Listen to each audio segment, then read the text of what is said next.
हो जाए तो बता देना, फिर मैं नया चैप्टर स्टार्ट करता हूँ। एक पॉइंट रह गया था ना, आप बोल रहे थे। अच्छा, इंटरमीडिएट वैल्यू थ्योरम। ओके चलो कर लेते हैं, हटा दो इसको, रुको सर, नोट करो नोट करो।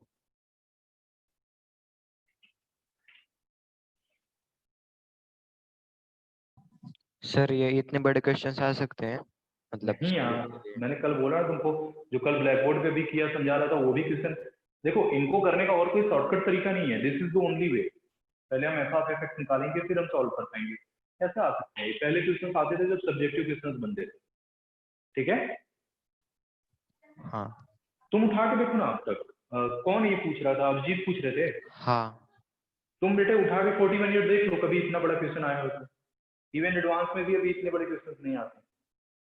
मतलब वो छोटे ही होते हैं लेकिन ट्रिक होती है, ट्रिकी ट्रिकी होती होते है, हैं। हाँ हाँ राइट, छोटे होते हैं, ट्रिकी होते हैं। इतने बड़े क्वेश्चन पहले 2002 हाँ 2002 के पहले जो हमारा क्या बोलते थे, स्क्रीनिंग के पहले वाला जो पोर्शन था, स्क्रीनिंग के पहले का जो सेशन था, सेशन क्या बोल सकते हैं, उसके पहले के जो ईयर्स थे स्क्रीनिंग आने से पहले, तो उसमें सब्जेक्टिव क्वेश्चन पूछते थे, ये सब आता था वहाँ पे 10-10 मार्क्स का भी क्वेश्चन। बट जब से स्क्रीनिंग चालू हुआ आईआईटी में, उसके बाद इतने लेंथी क्वेश्चन नहीं पूछे। हाँ एक आध क्वेश्चन आते हैं लेंथी, ऐसा कुछ नहीं है, बट ऐसा सोचो कि हर क्वेश्चन इतना ही लेंथी हो जाएगा तो नहीं। पता है टाइम कंस्ट्रेंट है, हटा दूं क्या?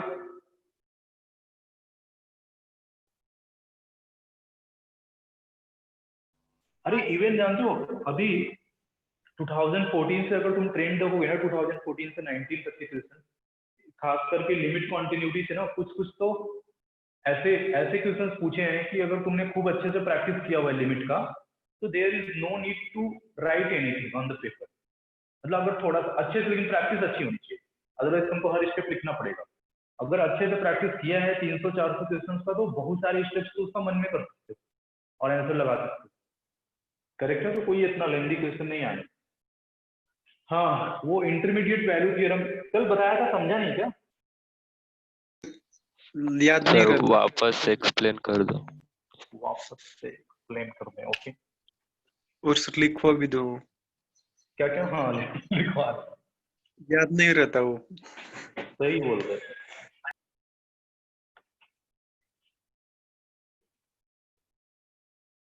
चलो जी, देखो मैं तुमको सिंपल भाषा में समझाता हूँ। सपोज करो कि जैसे अगर हम बेटे गाड़ी चला, ऐसे ड्राइविंग करते हैं, तो हमारी स्पीड ऐसे होती है क्या कि पहले स्पीड हमारी 5 किलोमीटर पर आवर थी और 5 से डायरेक्ट हम 10 पे जंप कर गए, ऐसा होता है? नहीं नहीं, ना? जैसे अगर स्लो हमने ड्राइविंग स्टार्ट किया हमने अपना, राइट है, और फिर क्या कर रहे हैं, स्टार्टिंग करी हमने जीरो से, वेलोसिटी हमारी कितनी थी? जीरो थी। और जब हमने अपनी जर्नी को इंड किया, तो हमारी वेलोसिटी उस टाइम पे इंड करने से जस्ट पहले कितनी थी? 100 किलोमीटर पर आवर की स्पीड से हम जा रहे थे। तो अब ये जीरो से लेके 100 के बीच में कहीं कभी भी ऐसा नहीं हुआ होगा ना कि 5 से 10, 10 से 15 ऐसे हो गया होगा। ये कॉन्टिन्यूस है।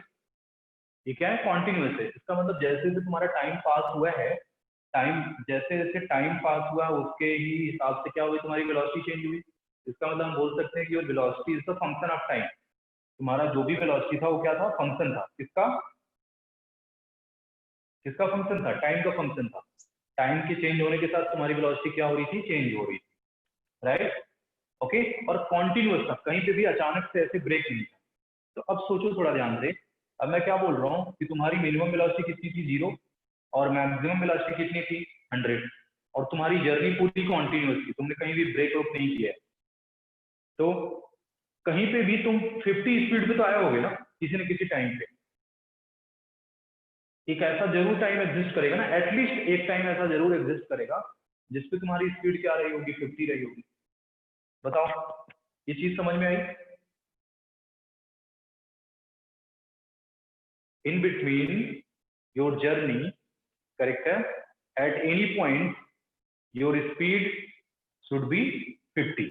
अगर मैं बोलूं कि स्पीड तुम्हारी 50 है, तो उसके करस्पॉन्डिंग एक टाइम तो तुमको मिलेगा ना एटलीस्ट, तुम्हारे जर्नी के बीच में। नहीं समझ में आ रहा है? और वो लास्ट में क्या बोला? लास्ट में क्या बोल रहा हूँ, देख तुम्हारी मिनिमम स्पीड थी 0, मैक्सिमम कितनी थी 100, जर्नी तुम्हारी खत्म हो गई। बीच में किसी न किसी टाइम पे तुम्हारी स्पीड 50 किलोमीटर पर आवर तो हुआ होगा ना? हाँ होगा। हाँ सर। हाँ, बस वही है इंटरमीडिएट वैल्यू थ्योरम कि 50 स्पीड के करस्पॉन्डिंग हमारे पास कम से कम एक टाइम तो होगा। हो सकता है 2 बार मैंने अचीव कर लिया हो 50, हो सकता है 2 बार भी हमने इंक्रीजिंग डिक्रीजिंग ग्राफ चल रहा होगा, तो 2 बार हो सकता है, लेकिन एटलीस्ट एक टाइम तो जरूर मिलेगा जिसपे हमारी स्पीड क्या रहेगी, 50 किलोमीटर पर आवर रहेगी। And that is what intermediate value theorem. बात क्लियर हो गई? बोलो। सारे वैल्यू हो सकते हैं ना, कभी 1 आया होगा, कभी 2 आया होगा। हाँ होगा होगा, राइट बेटे होगा। तो इससे मैं किसी एक की बात कर रहा हूँ, लेकिन मैं ऐसा नहीं बोल सकता कि 150, जब हमारी मैक्सिमम कितनी थी 0, अरे मिनिमम कितनी थी 0 और मैक्सिमम कितना था 100, मैं बोलूँ अगर 150 किसी न किसी टाइम पर रहा होगा तो ये गलत है कि नहीं? 150 तो उसके रेंज से बाहर हो गया है। लेकिन 0 से 100 के बीच में चाहे जितने भी वैल्यूज हैं, कम से कम एक बार तो मिले होंगे किसी न किसी टाइम पे। Am I clear? Yes sir. Okay, चलो जी। तो लिख लेना इंटरमीडिएट वैल्यू थ्योरम क्या है फंक्शन के फॉर्म में, पहले समझ लेते हैं फिर लिख। सपोज करो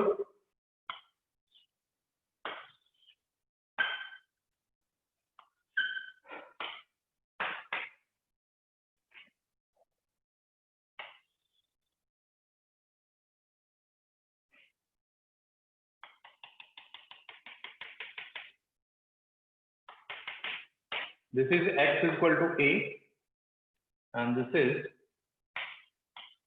x is equal to b। Clear हुआ? ये क्या आ रहा है, f of a and this is f of b। Correct है? तो हम ऐसा लिख सकते हैं क्या, f of a और f of a मतलब यहां से लेके यहां तक, यहां से लेके यहां तक कोई भी पॉइंट तुम सिलेक्ट करो, इस यहां से लेके यहां तक कोई भी पॉइंट सिलेक्ट करो, सबके करस्पॉन्डिंग कम से कम एक x तो अपने को मिलेगा, और वो भी x क्या होगा, a से b के बीच में होगा। बोलो बच्चों, होगा कि नहीं? कोई भी एक c ले लो, चलो मैं बात करता हूँ, यहाँ पे एक हमने क्या ले लिया c, यहाँ पे कोई पॉइंट ले लिया हमने क्या c, तो हम ऐसे लिख सकते हैं for each c belonging to f of a से लेके f of b, f of a से f ऑफ b। दिख नहीं रहा है क्या उधर वाला?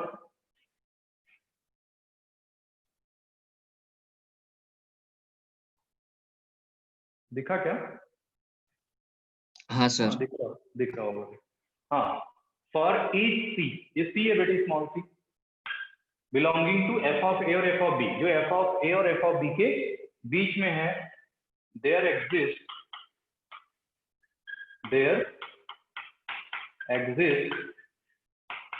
At least one x for which, at least one x ऐसे लिख सकते हैं, at least one x comma x belonging to a से बी, वो भी एक्स क्या होगा, ए से बी के बीच में ही होगा। करेक्ट है? For at least one x belonging to A to b for which f of x is equal to c. A से बी के बीच में जरूर एक ऐसा एक्स होगा जिसके लिए एफ ऑफ एक्स की वैल्यू कितनी आएगी, सी आएगी। बताओ मेरी स्टेटमेंट से सब लोग सहमत हैं?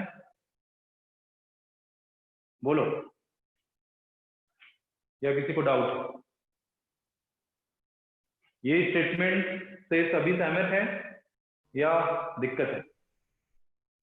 बोलोगे? किसी को प्रॉब्लम है तो बोल दो यार, कोई दिक्कत नहीं है, मैं फिर से समझाता हूँ, कोई दूसरा एग्जांपल लेके समझाऊँ।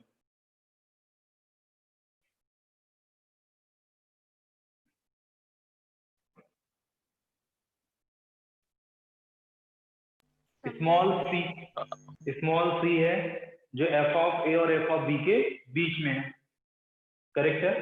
मैं क्या बोल रहा हूं, इस सी के लिए जरूर एक ऐसा एक्स होगा जो ए से बी के बीच में होगा, जिसके लिए एफ ऑफ एक्स की वैल्यू कितनी आएगी, सी आएगी, and that is what intermediate value here. मेरी बात समझ में आई क्या? हाँ सर। हाँ सर। ओके, अब समझना थोड़ा बात ध्यान से।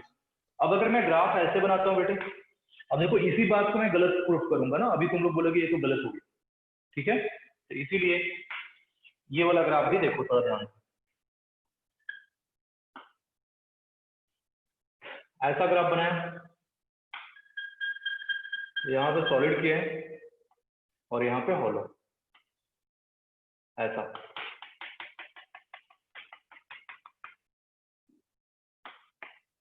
This is x equal to a, x equal to b, और ये हमारा मिल रहा है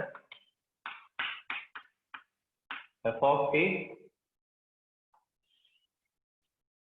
and this is coming out to be, कहाँ लिखूं,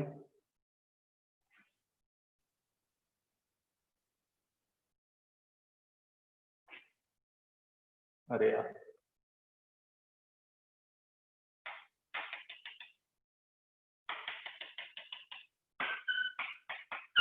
ये क्या आ रहा है हमारा, एफ ऑफ बी। ये ग्राफ समझ में आया? अच्छा ये बेटे ये पॉइंट, ये जो फंक्शन है क्या कॉन्टिन्यूस है क्या पूरे इंटरवल में? हाँ, ये कहाँ पे बच्चे, इस पॉइंट पे क्या हो गया, डिसकंटिन्यूस हो गया। अब थोड़ा समझना ध्यान से कि एफ ऑफ ए और एफ ऑफ बी, ये पूरा रीजन आ रहा है, यहां से लेके यहां तक ये क्या है, एफ ऑफ बी है। लेकिन अगर मैंने कोई सी इस पॉइंट इस पार्ट का ले लिया, कोई सी अगर इस पार्ट का ले लिया, तो बताना इस सी के लिए कोई एक्स मिलेगा क्या इस फंक्शन में? नहीं मिलेगा सर। नहीं मिलेगा। इसका मतलब बेटे जो ऊपर वाला स्टेटमेंट है, this is only valid if F of x is continuous in A to B. जो मैं बात कर रहा था ना, जो स्पीड तुम्हारी होगी कॉन्टिन्यूसली बढ़ेगी, ऐसा ही 5 से डायरेक्ट 10 पे जंप कर गया, t इक्वल टू 5 सेकेंड पे 5 था और 6 सेकेंड को 10 पे पहुंच गया था, ऐसा तो होगा नहीं, राइट? इसीलिए बेटे ये स्टेटमेंट कब वैलिड है, if F X is continuous in A to B. I think clear होगा बात सबको, ठीक है? तो बस ये वाला फिगर बनाओ और इसके ऊपर एक स्टेटमेंट और लिखना है, if F X is continuous, F X is, ये ग्राफ है हमारा y equal to F X का, if f(x) is continuous for all x belonging to open interval a to b। अब ये स्टेटमेंट राइट है, और फिगर ये वाला भी बना लेना, और यहाँ से क्या प्रूफ होता है कि continuity of function in the interval is needed, तभी हमारा ये थ्योरम क्या होगा, ऑलवेज ट्रू होगा, अदरवाइज ट्रू नहीं होगा। ऑलवेज ट्रू की बात करता हूँ, अदरवाइज तुमने अगर यहाँ का कोई सी लिया तो फिर ट्रू भी हो सकता है, बट ऑलवेज ट्रू हम नहीं बोल सकते, करेक्ट है? क्योंकि इस रीजन के जितने भी सी हैं, किसी के लिए भी कोई भी एक्स नहीं मिलेगा। तो ऑलवेज ट्रू होने के लिए फंक्शन का अपने इंटरवल में कॉन्टिन्यूअस होना इज मस्ट। ओके, फटाफट नोट करो जल्दी। हेडिंग में क्या लिखना है? Intermediate value theorem,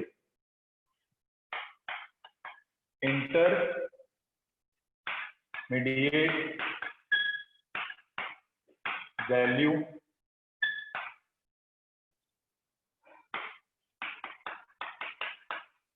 intermediate value theorem.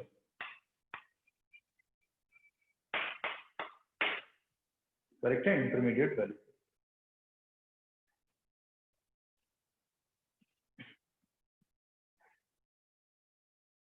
Sir वो फर्स्ट स्टेटमेंट क्या लिखा है, if F X is continuous for all X belonging to A to B, open interval A to. दिखा क्या अभी? हाँ सर।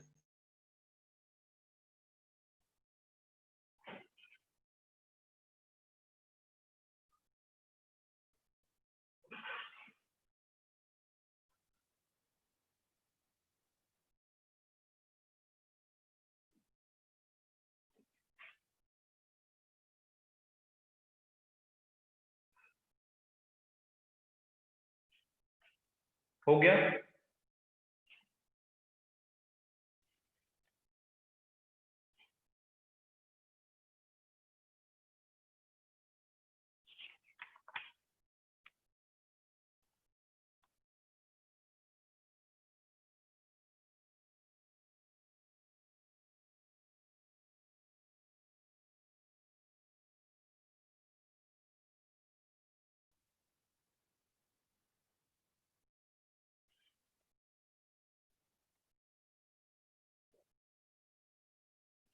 हो गया सर, बताओ। सर थोड़ा सा साइड हुए ना सर। हाँ,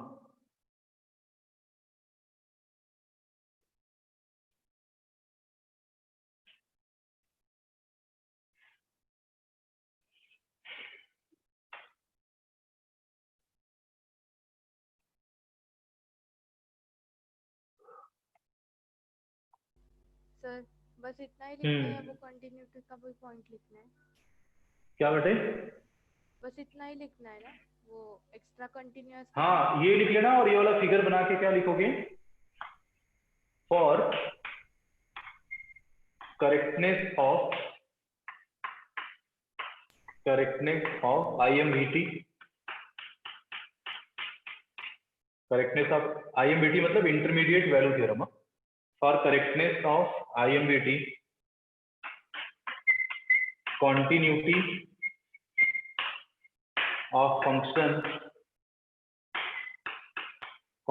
of function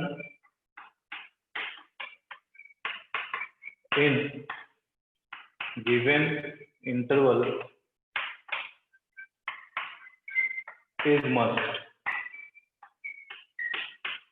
करेक्ट है? IMVT के करेक्टनेस के लिए उसका फंक्शन का कॉन्टिन्यूअस होना मस्ट। बात क्लियर होगी सबको? बोलो। हाँ सर। आगे बढ़ लिया जाए? और किसी का कोई डाउट है तो पूछो या मैं आगे बढ़ूं। अब देखो मेरी बात समझना कि अभी ना लेवल 2 के जहां तक हमने क्वेश्चंस किए हैं दैट इज गुड। उसके बाद वाले क्वेश्चंस में भी बेटे अगर तुम देखोगे ना तो कॉन्टिन्यूअस दिखता है, मतलब कॉन्टिन्यूटी नाम दिखती है, लेकिन कॉन्टिन्यूटी के साथ सारे क्वेश्चंस में तुमको ऑप्शन दिखेगा, डिफरेंशिएशन का भी ऑप्शन दिखेगा, किस पॉइंट पे डिफरेंशिएबल है कि नहीं, continuous but not differentiable. Correct है? ओके, ऐसे पॉइंट्स दिखेंगे। इसका मतलब वो क्वेश्चन हम कब कर पाएंगे लेवल 2 का? जब हम डिफरेंशिएबिलिटी कर लेंगे, क्योंकि एक ही क्वेश्चन के ऑप्शन में डिफरेंशिएबिलिटी के बारे में भी कमेंट करवाया है तुमसे और कॉन्टिन्यूटी के बारे में भी कमेंट करवाया है। तो आने वाले जो भी हमारे कितने नियरली 30 तो हम कर चुके होंगे, 30-32 70 क्वेश्चन जो भी बचे हैं that are mix, continuity and differentiability के मिक्स है, तो वो क्वेश्चन अभी हम कर पाएंगे। We are able to do that question correct after studying this. तो अगला चले हम डिफरेंशिएबिलिटी पे। बोलो। थोड़ा सा आज बेसिक करेंगे और 2-4 क्वेश्चंस करेंगे। बेसिक्स कराने में मुझे लगेगा 40 मिनट अराउंड, और बेसिक्स एकदम ध्यान से सुनना है। जो बेसिक से गया फिर पूरे चैप्टर से गया, ये अगला 40 मिनट ही तुम्हारा इस चैप्टर के लिए क्या रहेगा सबसे इंपॉर्टेंट। उसके बाद छोड़ दिया कोई प्रॉब्लम नहीं। किसी भी पॉइंट पे डाउट है तुरंत रोक देना। करेक्ट है? Very very important chapter for this. Correct है? इस चैप्टर के लिए तो खुद चैप्टर ये तो इंपॉर्टेंट है, डिफरेंशिएशन के लिए भी इंपॉर्टेंट है। डिफरेंशिएशन में जब हम जो हमारी कन्वेंशनल मेथड है वहां से अगर हम फंसते हैं तो हम आते किसके पास है? डिफरेंशिएबिलिटी के पास। बात समझ में आ रही है? इवन कुछ क्वेश्चंस में फंक्शनल इक्वेशन बेस्ड क्वेश्चंस जब तुमको एओडी में कराऊंगा वहां पे भी इनका यूज है। करेक्ट है? Very very important. ओके, और जो तुम लोग पूछते थे ना बेटे कि साइन एक्स का कॉस एक्स कहां से आ गया, साइन एक्स का डिफरेंशिएशन कॉस एक्स कैसे आ गया, कॉस एक्स का माइनस साइन एक्स कैसे आ गया, सबका जवाब यही है ये चैप्टर। एक्स स्क्वायर का 2x कैसे आ जाता है, एक्स क्यूब का 3x स्क्वायर कैसे आ जाता है, सबका जवाब यहीं से मिलेगा। क्लियर हुआ? ओके, चलो जी स्टार्ट करते हैं new topic and that is what? Differentiability.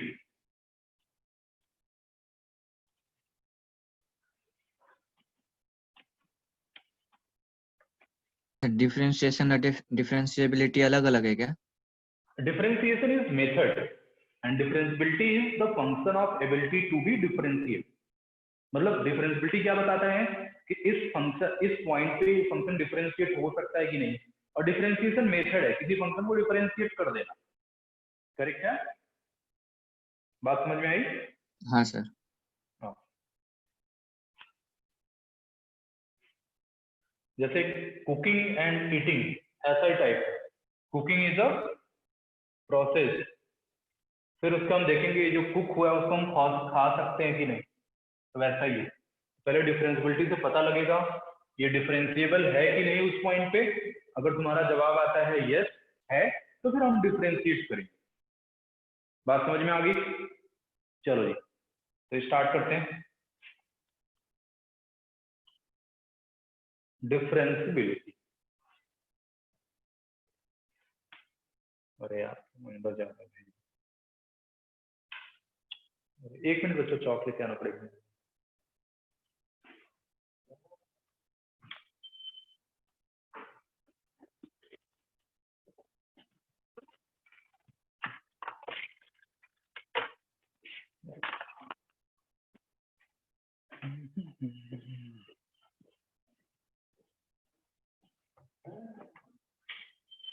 चलो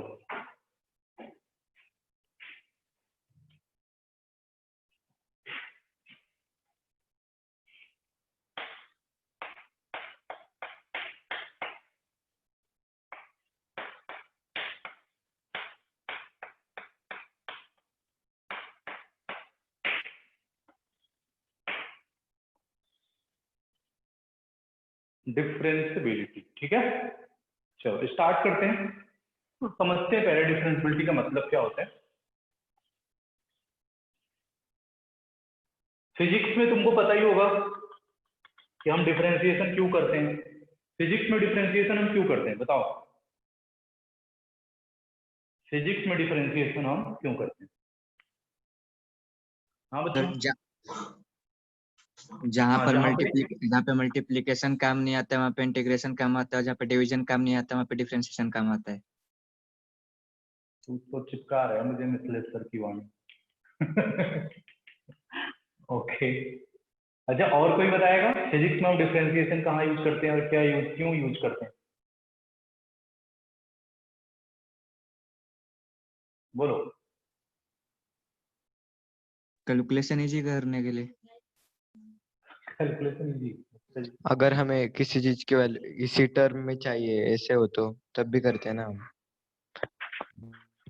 अभी तक मुझे एग्जैक्ट आंसर नहीं मिला, सही नहीं है। सर रे- मतलब रेंज किसी अगर रेंज में होगा तो एग्जैक्ट पॉइंट निकाल सकते हैं, मतलब एक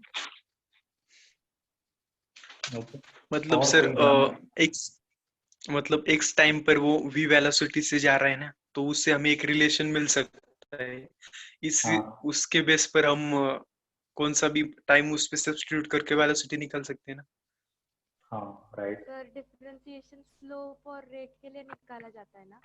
डिफरेंशिएशन स्लोप और रेट के लिए निकालते हैं ना? मैं फिजिक्स की बात कर रहा हूँ, तो तुमने सही बोला कि रेट के लिए निकालते हैं। डिफरेंशिएशन हम कहाँ यूज करते हैं बेटे? रेट के लिए। करेक्ट है। और रेट वो किसी के रिस्पेक्ट में किसी का भी हो सकता है, राइट। और जो स्लोप की बात कर रहे हो वो मैथमेटिकल मीनिंग है। डिफरेंशिएशन का वो मैथमेटिकल यूज है। एंड रेट ऑफ चेंज निकालना सर with लेकिन वो ग्राफ तो फिजिक्स में भी होता है ना, ग्राफ वेलोसिटी होता वर्सेस है, टाइम। बट ग्राफ होता है, बट तुमने डिफरेंशिएशन फिजिक्स में कहाँ कहाँ किया है?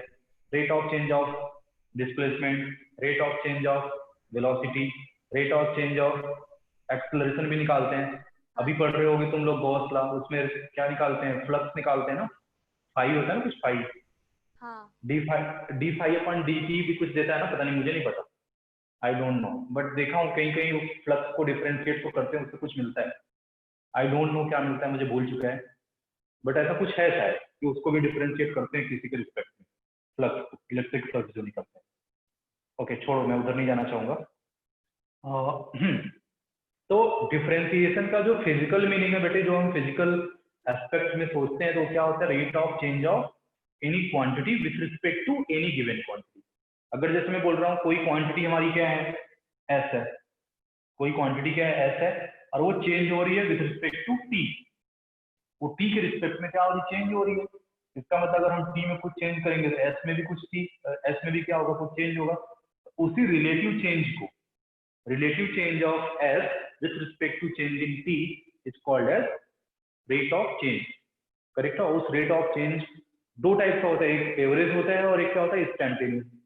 एवरेज के लिए तो simple final minus initial divided by final minus initial, दोनों क्वांटिटी का final s minus initial s divide by final t minus initial t, आ गया तुम्हारा average rate of change.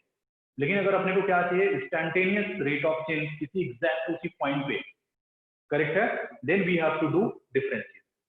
So to find the instantaneous rate of change of any quantity with respect to any given quantity, we need differentiation in physics. So this is the physical aspect to find the instantaneous rate of change of any physical quantity. And mathematical aspect क्या है, इसको हम geometrical aspect भी बोल सकते हैं, correct है। In mathematical point of view, we can say that differentiability at any point, या differentiation at any point gives us the slope of tangent at that point to the curve। जो भी वो graph बना है curve का, correct है, उस function का या उस रिलेशन का जो भी ग्राफ बना है, उसके किसी भी पॉइंट पे अगर हम क्या करते हैं, टेंजेंट ड्रॉ करते हैं, वो स्ट्रेट लाइन होगी, उस टेंजेंट के स्लोप को हम क्या बोलते हैं, differentiation at that point. Correct है। दिस इज द ज्योमेट्रिकल और mathematical aspect, and to find the instantaneous rate of change is physical aspect. Correct है, टू थिंक अबाउट डिफरेंशिएशन। बात क्लियर होगी क्या?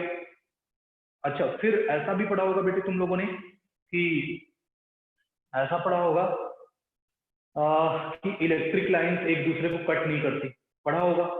जो हाँ electric sir. Line, electric field की जो लाइंस होती हैं, यार पता नहीं, मुझे इतना टेक्निकल चीजें पता नहीं है, वो एक दूसरे को कट नहीं करती। क्यों कट नहीं करती? कट कर जाएंगी तो लोग बोलते हैं वहां पे दो टेंजेंट एग्जिस्ट कर जाते हैं, एक ही पॉइंट पे दो पोटेंशियल कैसे हो सकता है, ऐसा कुछ बोलते हैं। करेक्ट है, मैं गलत हो सकता हूँ, बट ऐसा कुछ है, बोलते हैं कि अगर कट कर दिया तो क्या हो जाएगा, तो वहां पे दो पोटेंशियल मिल जाने। तो ऐसा तो पॉसिबल है ही, किसी एक कंडक्टर के किसी एक पॉइंट पे दो पोटेंशियल आप बना लो, तो दिस इज नॉट पॉसिबल। अच्छा, फ्लूइड मैकेनिक्स में पढ़ रखा होगा स्ट्रीम लाइन। फ्लूइड डायनेमिक्स से पहले बर्नौलीज एंड कॉन्टिन्यूटी इक्वेशन से पहले हम क्या पढ़ाते हैं, path line and stream line. तो स्ट्रीम लाइन ऐसी बनती है, करेक्ट है, स्ट्रीम लाइन ऐसी बनती है। और ये स्ट्रीम लाइन मतलब बेटे ये क्या है, फ्लो है ना, इस फ्लूइड का हाँ क्या है, सर। फ्लो है। तो स्ट्रीम लाइन के किसी भी पॉइंट पे तुम टेंजेंट ड्रॉ, स्ट्रीम लाइन के किसी भी पॉइंट पे, या पाथ लाइन भी बोलते हैं इसको, करेक्ट है, स्ट्रीम लाइन या पाथ लाइन के किसी भी पॉइंट पे तुम टेंजेंट ड्रॉ करो, तो that will give you the direction of velocity of fluid. Correct है, उस पॉइंट पे फ्लूइड के वेलोसिटी के डायरेक्शन को बताता है क्या, वो टेंजेंट। उस स्ट्रीम लाइन पर अगर हमने टेंजेंट ड्रॉ कर दिया, तो यहाँ पे भी हम बोलते हैं कि स्ट्रीम लाइन कट नहीं करते एक दूसरे को। अगर स्ट्रीम लाइन एक दूसरे को कट कर गई तो पता लगा एक ही पॉइंट पे हम दो टेंजेंट ड्रॉ कर पाएंगे। दो टेंजेंट ड्रॉ कर पाना मतलब एक ही फ्लूइड पार्टिकल की दो वेलोसिटी हो सकती है क्या, कभी हो ही नहीं सकती। वो कब होता है, जब हमारा फ्लो टर्बुलेंट हो जाए। वो कब होता है, जब फ्लो हमारा क्या हो जाए, टर्बुलेंट। ये तो क्या है, लैमिनार फ्लो। ये क्या है, लैमिनार फ्लो। सारे के सारे पार्टिकल अपने पिछले पार्टिकल के लिए हिस्ट्री का काम करते हैं। क्या करते हैं, हिस्ट्री का काम करते हैं। जैसे अगर मान लो इस स्ट्रीम लाइन पे कोई पार्टिकल फ्लो कर रहा है, तो उसके पीछे वाले जितने भी पार्टिकल होंगे सब इसी पे आएंगे, उसी हिस्ट्री को फॉलो करते हुए आएंगे लैमिनार फ्लो में। बट टर्बुलेंट फ्लो में क्या होता है, स्पीड बहुत ज्यादा हो जाने की वजह से क्या होते हैं, जिगजैग मोशन स्टार्ट हो जाता है। तो वहां पे स्ट्रीम लाइन एक दूसरे, स्ट्रीम लाइन तो पहले होती नहीं, बट वहां पे जो भी फ्लो लाइन होता है एक दूसरे को क्या करते हैं, कट करते हैं। इसलिए एक ही पॉइंट पे एक ही फ्लूइड पार्टिकल के डिफरेंट क्या होते हैं, डायरेक्शन ऑफ वेलोसिटीज होते हैं। बात क्लियर होगी? ओके। इसका मतलब हुआ क्या कि डिफरेंशिएबिलिटी का एक मतलब और निकल के आता है कि एक पॉइंट पे सिर्फ एक टेंजेंट होना चाहिए। डिफरेंशिएबिलिटी का एक मतलब ये भी निकल के आता है कि एक पॉइंट पे सिर्फ क्या होना चाहिए, एक tangent. It means unique tangency. तो डिफरेंशिएबिलिटी को अगर एक वर्ड में अगर मुझे डिफाइन करना हो, that is what, unique tangency. Correct है, meaning of differentiability is unique tangency, and meaning of unique tangency is only one tangent exist at a one point. एक पॉइंट पे सिर्फ एक टेंजेंट एग्जिस्ट करता है, तब हम जाके बोलेंगे कि वो फंक्शन क्या है, डिफरेंशिएबल। मेरी बात समझ में आ गई? क्लियर हुआ क्या? बोलो यार, हाँ सर। ये डिस्कशन क्लियर है या किसी पॉइंट पे डाउट है तो पूछ लो। नहीं? सर वो टर्बुलेंट फ्लो क्या होता है? टर्बुलेंट फ्लो ये होता है, basically turbulent flow laminar flow को डिवाइड करने के लिए एक नंबर आता है जिसको बोलते हैं रिनॉल्ड्स नंबर। क्या बोलते हैं? रिनॉल्ड्स नंबर, राइट है। रिनॉल्ड्स नंबर की वैल्यू अगर बेटे 2000 के नीचे है, रिनॉल्ड्स नंबर की वैल्यू अगर 2000 के, नंबर होता है यूनिटलेस क्वांटिटी है, करेक्ट है। अगर 2000 के नीचे है तो हम उस फ्लो को बोलते हैं लैमिनार फ्लो। 2000 से 4000 के बीच में है तो भी उसको हम क्या बोलते हैं? लैमिनार ही बोल देते हैं, या ट्रांजिएंट फ्लो बोलते हैं किसी किसी केस में। बट पाइप फ्लो के केस में उसको हम क्या बोलते हैं? लैमिनार में काउंट करते हैं। बट अगर उस रिनॉल्ड्स नंबर की वैल्यू अगर 4000 से ग्रेटर हो गई तो that flow is termed as turbulent, correct है। फिर उसको हम क्या बोलते हैं? Turbulent flow. इसका डिसाइडिंग फैक्टर क्या है? That unitless quantity called is Reynolds number, right. Clear हुआ? और इसमें हाँ, सर। विस्कोसिटी को हम मेंशन रखते हैं, विस्कोसिटी रहती है इसमें। जैसे हम फ्लूइड डायनामिक्स पढ़ते हैं, फ्लूइड डायनामिक्स में तो हम विस्कोसिटी को लाते भी नहीं है, बोल देते हैं ना fluids are inviscid ideal fluid, correct है। तो वहां पे विस्कोसिटी को हम लाएंगे भी नहीं कंसिडरेशन में। बट जैसे हम अपना विस्कस फ्लो वाला चैप्टर पढ़ते हैं तो वहीं पे तुम्हारा laminar flow, turbulent flow and Reynolds number आएगा। क्लियर हो गया? हाँ सर। करेक्ट, ओके जी। ठीक है, तो इतनी बातें हमने जितनी करी हैं उसको लिखित ले लेते हैं। सर जब चलो। अगर कोई फ्लूइड गिरता है नीचे, मतलब लेमिनार से मतलब एक ही लाइन में पूरा नहीं, कि उसका स्ट्रीम लाइन रहता है, तो बीच में ऑब्स्टेकल लाने के बाद ये टर्बुलेंट कैसे हो जाता है? टर्बुलेंट हो जाएगा ना अचानक से, देखना, मतलब with in a fraction of second. जैसे मान लो तुमने ऊपर से ऐसे कुछ ऐसे पानी गिर गया, किसी ऐसे ऑब्स्टिकल से टकराया, तो with in fraction of second उसकी वेलोसिटी क्या हो जाती है? चेंज हो जाती है ना, करेक्ट है। टाइम में कोई बहुत ज्यादा चेंज नहीं हुआ, टाइम तो देखो ना 1.1 सेकेंड पे वो बिल्कुल तुम्हारे सरफेस को टच करने वाला था, और 1.12 सेकेंड को उलट के फिर अपनी डायरेक्शन ही चेंज कर लिया, करेक्ट है। तो टाइम में कोई ज्यादा चेंज नहीं हुआ, बट वेलोसिटी तो पूरी की पूरी चेंज है यार, डायरेक्शन ही पूरा उल्टा, तो टर्बुलेंट हो जाए। क्लियर हुआ? और जैसे वो कॉन्टिन्यूअस प्रोसेस तुम्हारा चालू है तो कुछ फ्लूइड पार्टिकल का मोशन नीचे की तरफ था और कुछ का ऊपर की तरफ, करेक्ट है ना? बात समझ में आई क्या? हाँ ओके, चलो जी। तो डिफरेंशियबिलिटी स्टार्ट कर लेते हैं। अरे ठीक है, कभी मौका मिलेगा तो पढ़ाऊंगा तुम लोगों का ना। चलो, फर्स्ट पॉइंट लिखना स्टार्ट करते हैं बच्चों। फर्स्ट पॉइंट, सर, नहीं दिख रहा उधर। इधर नहीं दिख रहा है? ओके, इधर दिख रहा है क्या? हाँ। नहीं दिखा? हाँ सर, दिख रहा है। हाँ, पहला पॉइंट लिखना बेटे, मीनिंग। इसका मीनिंग क्या होता है? मीनिंग, तो इसका मीनिंग है यूनिक टेंजेंसी।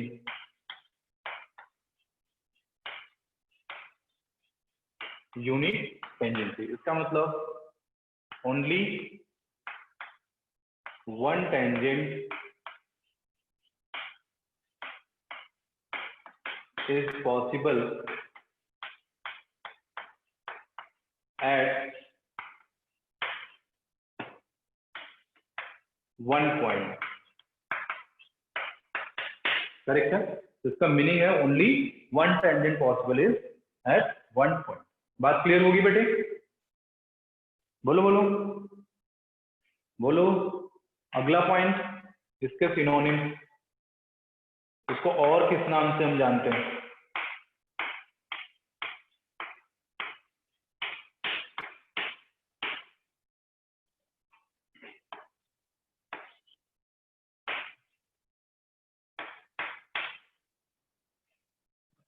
डेरिवेबिलिटी।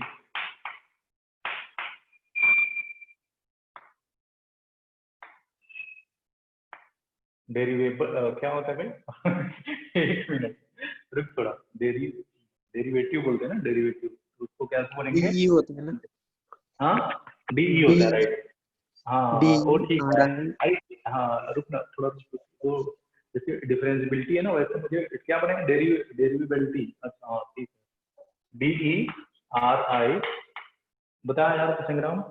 वी ए फी नहीं होता, V derivative VA A T I L V I, T I V derivative नहीं बोल रहा हूँ बे, डेरिवेटिव बोल रहा हूँ, डेरिवेटिव APILT कंटिन्यू होगा। डेरिवेटिव ऐसा कुछ है ना, ये डेरिवेटिव, राइट। या तो इसको हम डिफरेंशियल कोफिशिएंट भी बोलते हैं,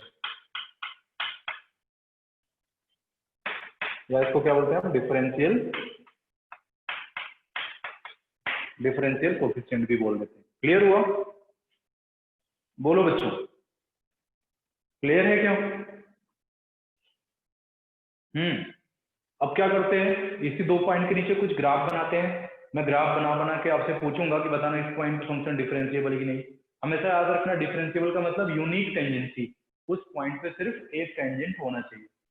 तो मैं कुछ ग्राफ बनाता हूँ, आप बताना कि उस पॉइंट पे फंक्शन डिफरेंशिएबल है कि नहीं। तो पहला ग्राफ, हमें बनना नहीं है सर। तो हाँ आपको भी बनाना है, राइट।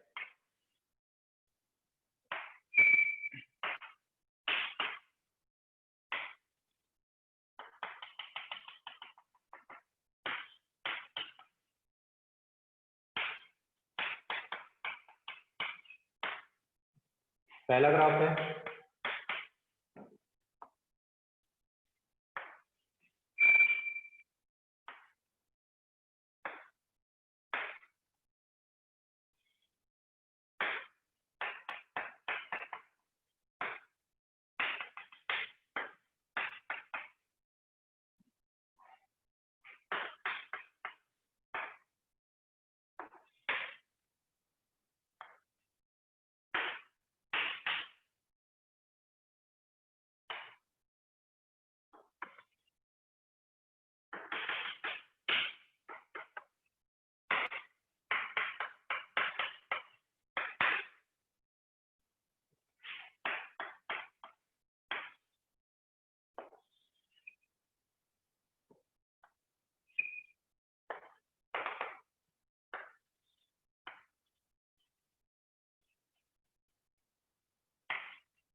चलो जी, ये 4 ग्राफ बना दिए बेटे।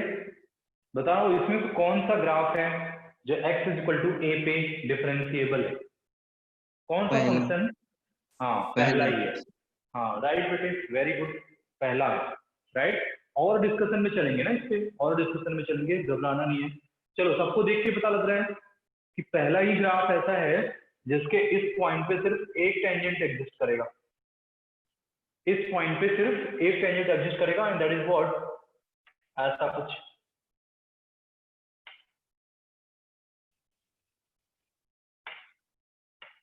करेक्ट है?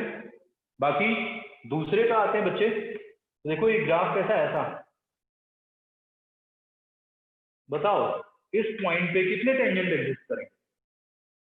इस पॉइंट पे बच्चे कितने टेंजेंट एग्जिस्ट करेंगे? बताओ। 2 3 करेंगे ना? 3 कैसे? ऐसा खड़े खड़े क्या? नहीं, उस साइड से इस साइड से एक और हॉरिजॉन्टली। 2 ना, तो एक इधर से ऐसा और एक ऐसा, राइट। नीचे से सर हॉरिजॉन्टल नहीं जाएगी। ऐसा ऐसा क्या? हाँ वो भी बोल सकता है, सही बोल रहा है, वो भी बोल सकता है कि एक ऐसा भी जाएगा क्योंकि टच कर रहा है ना, ये भी बोल सकते हैं। तो कितने टेंजेंट एग्जिस्ट कर गए? 3 टेंजेंट। और मैंने बोला था किसी पॉइंट पे फंक्शन डिफरेंशिएबल कब होता है, जब वहां पे यूनिक टेंजेंसी होती है। तो इसके नीचे लिखना, अच्छा यहाँ पे लिख लेना, डिफरेंशिएबल एट x = a। और ये क्या बेटे, nd not differentiable at x = a। अच्छा ये क्या, देखो मॉड का ग्राफ है ना, ये क्या बच्चे, मॉड का ग्राफ। तो यहाँ पे क्या बन गया, कॉर्नर। करेक्ट है? तो ये खुद में क्या है, ये खुद में टेंजेंट है और ये खुद में टेंजेंट। तो यहाँ पे भी क्या है, not differentiable at x equal to a। और मैंने पहले ही तुमको बता रखा है जब कॉन्टिन्यूटी पढ़ा रहा था तो बताया था लिमिट कॉन्टिन्यूटी एंड डिफरेंशियबिलिटी सब क्या है, एक दूसरे से रिलेटेड है। लिमिट कॉन्टिन्यूटी एंड डिफरेंशियबिलिटी सब क्या है, एक दूसरे से रिलेटेड है। कोई फंक्शन की अगर लिमिट एग्जिस्ट करती है तो कॉन्टिन्यूअस हो भी सकता है और नहीं भी हो सकता है, करेक्ट है। लेकिन अगर लिमिट ही एग्जिस्ट नहीं करी तो बेटे फंक्शन कॉन्टिन्यूअस कभी नहीं होगा। ये क्लियर है सबको? अगर लिमिट ही एग्जिस्ट नहीं किया तो कॉन्टिन्यूअस की बात करना तो बेवकूफी है ना, बोलो यार। हाँ सर। ठीक है, वैसे ही बेटे अगर कोई फंक्शन कॉन्टिन्यूअस है किसी पॉइंट पे, कोई फंक्शन अगर किसी पॉइंट पे क्या है, कॉन्टिन्यूअस है, तो वो डिफरेंशिएबल हो भी सकता है और नहीं भी हो सकता है। लेकिन अगर किसी पॉइंट पे कॉन्टिन्यूअस ही नहीं है, किसी पॉइंट पे अगर कोई फंक्शन कॉन्टिन्यूअस ही नहीं है तो वहां पे डिफरेंशिएबल हो सकता है क्या? नहीं, तो वहां पे डिफरेंशिएबल नहीं हो सकता। तो यहाँ पे अगर तुम चौथे फंक्शन को देख रहे हो x इक्वल टू a पे नॉट कॉन्टिन्यूअस, तो यहाँ पे और वर्ड एक लिखेंगे discontinuous at x equal to a and not differentiable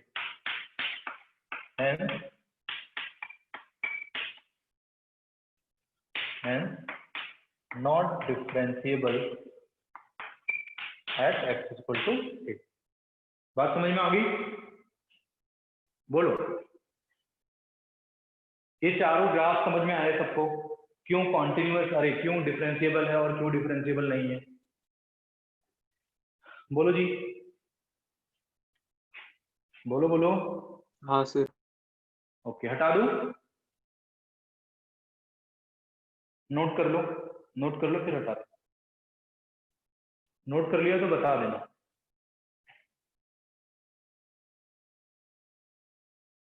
तो 50 मिनट टाइम बचा है, हम कर लेंगे अपनी थियरी आज कंप्लीट कर लेंगे और एक दो क्वेश्चंस कर लेंगे बेस्ड ऑन दैट थियरी। ये बहुत बड़ा है क्या चैप्टर सर? नहीं नहीं, बहुत बड़ा नहीं है, थियरी तो आज ही खत्म हो जाएगी, अभी अभी आधे घंटे में थियरी खत्म हो जाएगी सारी सारी पूरे चैप्टर।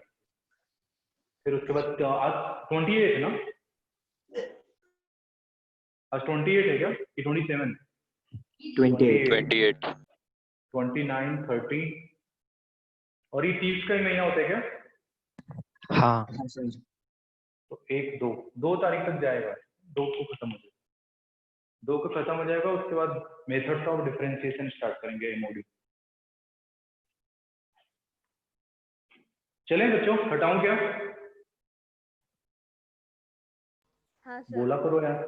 ठीक, चलो जी, थर्ड पॉइंट पे आते हैं। Third point,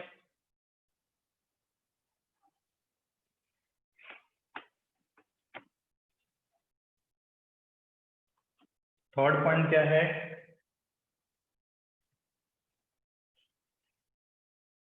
thinking aspect.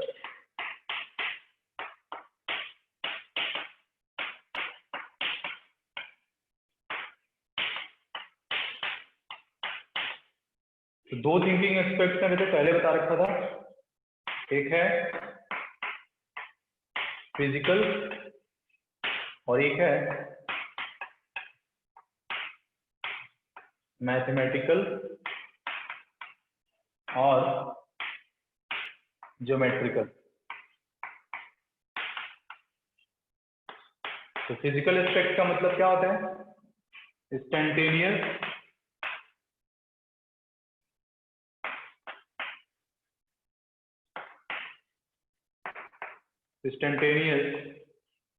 rate of change of any physical quantity। Correct है, instantaneous rate of change of any physical quantity. And mathematical या ज्योमेट्रिकल क्या होता है बेटे? इट गिव्स अस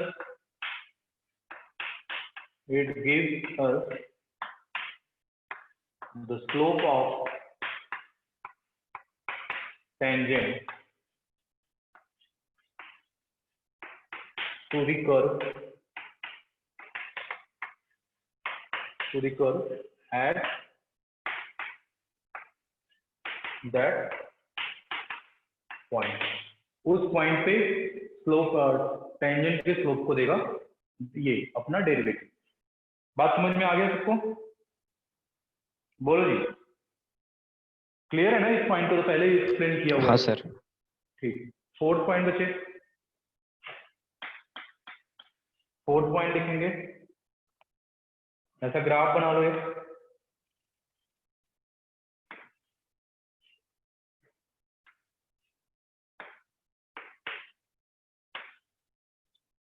और यहाँ पे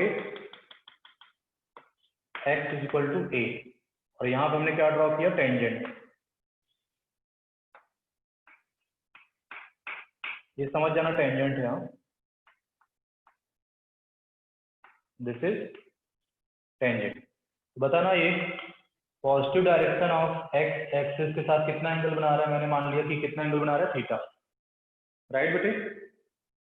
और ये क्या है? y equal to F X का ग्राफ है। y equal to F X का ग्राफ है। तो यहाँ पे हम क्या लिख सकते हैं? ये टेंजेंट है ना, ये लाइन हमारी क्या है? टेंजेंट है। तो मैंने बताया था टेंजेंट का स्लोप ही क्या होता है? डेरिवेटिव। टेंजेंट का स्लोप ही क्या होता है? डेरिवेटिव। हम ऐसे लिख सकते हैं कि ये जो एंगल ऑफ इंक्लिनेशन आया है थीटा, थीटा क्या एंगल ऑफ इंक्लिनेशन है, उसका अगर मैंने tan ले लिया तो क्या मिलेगा? अपने को स्लोप मिलेगा। तो जो tan थीटा है बेटे, it is nothing but derivative of y with respect to x, dy by dx। या इसको हम ऐसे भी लिख सकते हैं, सबको पता होना चाहिए, dy by dx of fx, या इसको हम ऐसे लिख सकते हैं f डैश x।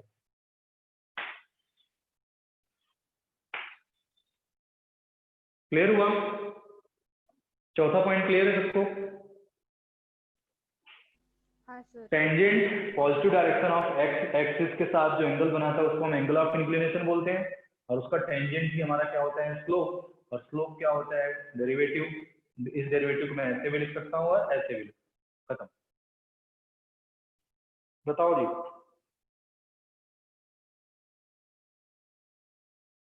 हो गया?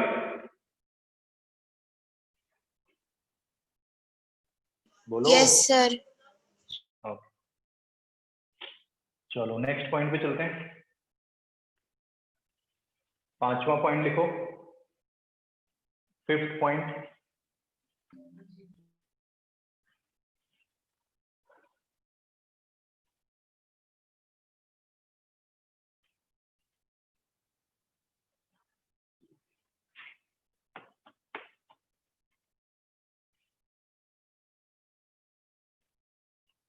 पांचवा पॉइंट लिखेंगे टेंजेंट। टेंजेंट क्या होता है?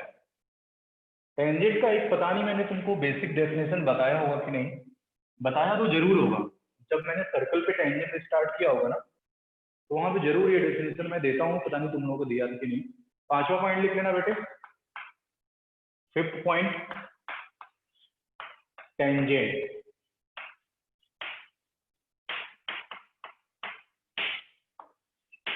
अब कुछ महारथी लोग आएंगे और मुझे बताएंगे टेंजेंट क्या होता है। कुणाल क्यों बार बार ज्वाइन कर रहा है, छोड़ रहा है? चलो महारथियों स्टार्ट हो जाओ और बताओ टेंजेंट क्या होता है। अब बेटे यहीं से अब हम बड़ी बड़ी बातें कर लेंगे, ठीक है? जो तुम डेफिनेशन बताओगे उसी के आधार पे हम क्या करेंगे, कुछ अच्छी बातें कर लेंगे, जो पूरे चैप्टर में अपने को वही करना है, ठीक है? तो चलो, जिसको कुछ भी आता है मुझे बताएगा कि यार टेंजेंट क्या होता है, जिसको जो समझ में आए बता।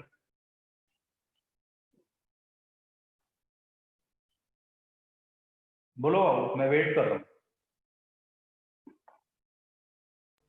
सर अगर कोई कर्व होगा ना तो उसके किसी एक पॉइंट से पास उसके किसी पॉइंट को टच करके जाता है, और अगर एक्सटेंड किया तो किसी भी मतलब आगे फिर कर्व को कभी टच नहीं करता। फंक्शन को नहीं करता या कर्व कर्व को नहीं कर्व करता? को कर्व को तो करता है, एक ही बार कर्व करता को है तो ना बस। कर्व को 2 बार भी कर सकते कर्व का मतलब सिर्फ क्या होता है? सिर्फ सर्कल और पैराबोला होता है, और यही होता है। हाइपरबोला देखा? हाइपरबोला की शक्ल देखी तुम लोगों ने? हाँ देखी है ना हाइपरबोला की शक्ल कैसी बनती है?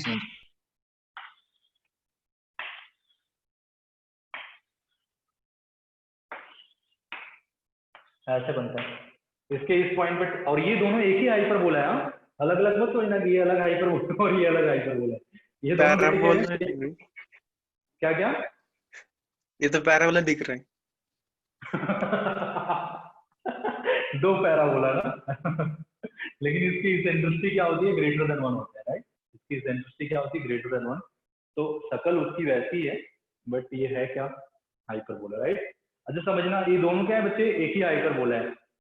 तो अगर तुम इस पॉइंट पे टेंजेंट ड्रा करोगे ना, तो कहीं न कहीं जाके उससे मिल जाएगा, इधर वाले पार्ट से कहीं न कहीं जाके मिल जाएगा। तो जो हम बात करते हैं ना कि टेंजेंट जो होता है किसी कर्व को एक ही पॉइंट पे कट करता है, बहुत हद तक ये चीजें सही हैं। और जहां तक आपको बताया गया होगा कभी, या आपने खुद समझा होगा, अब तक मैंने जितना पढ़ाया है टेंजेंट के बारे में, तो ठीक है, as per your knowledge it's good. You are telling me that कि tangent is a line which touches the curve. Correct है? कर्व को क्या करता है? एक पॉइंट पे ही टच करता है और फिर आगे जाके उसको कभी टच या इंटरसेक्ट नहीं करता। यही बोलना था तुम्हारा वेणु? बोलो। हाँ सर, यही बोलना था बेटे? हाँ वैसा ही कुछ।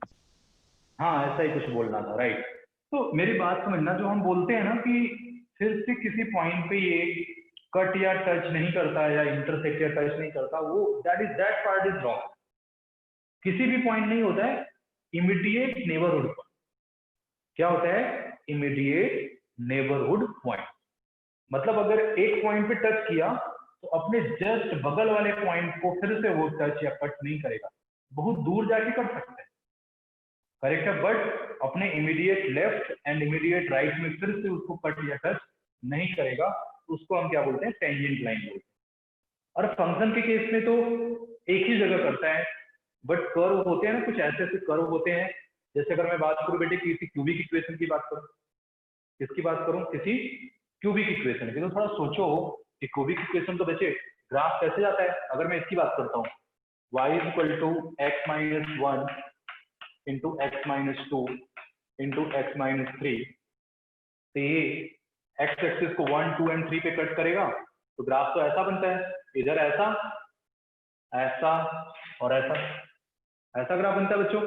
इसका ग्राफ तो ऐसे बनेगा ना, सिखाया ना बनाना वेवी को मेथड से, करेक्ट है? अब तुम खुद से सोचो कि अगर मैंने इस पॉइंट पे क्या करा, ड्रॉ किया टेंजेंट,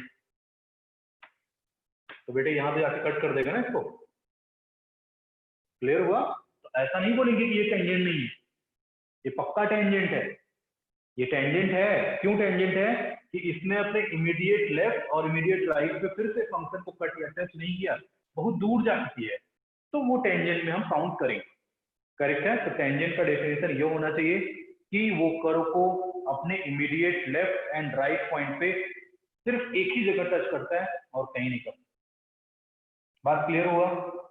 ओके?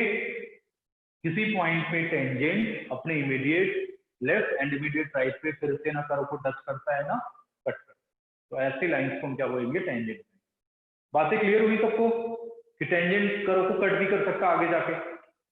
हाँ सर।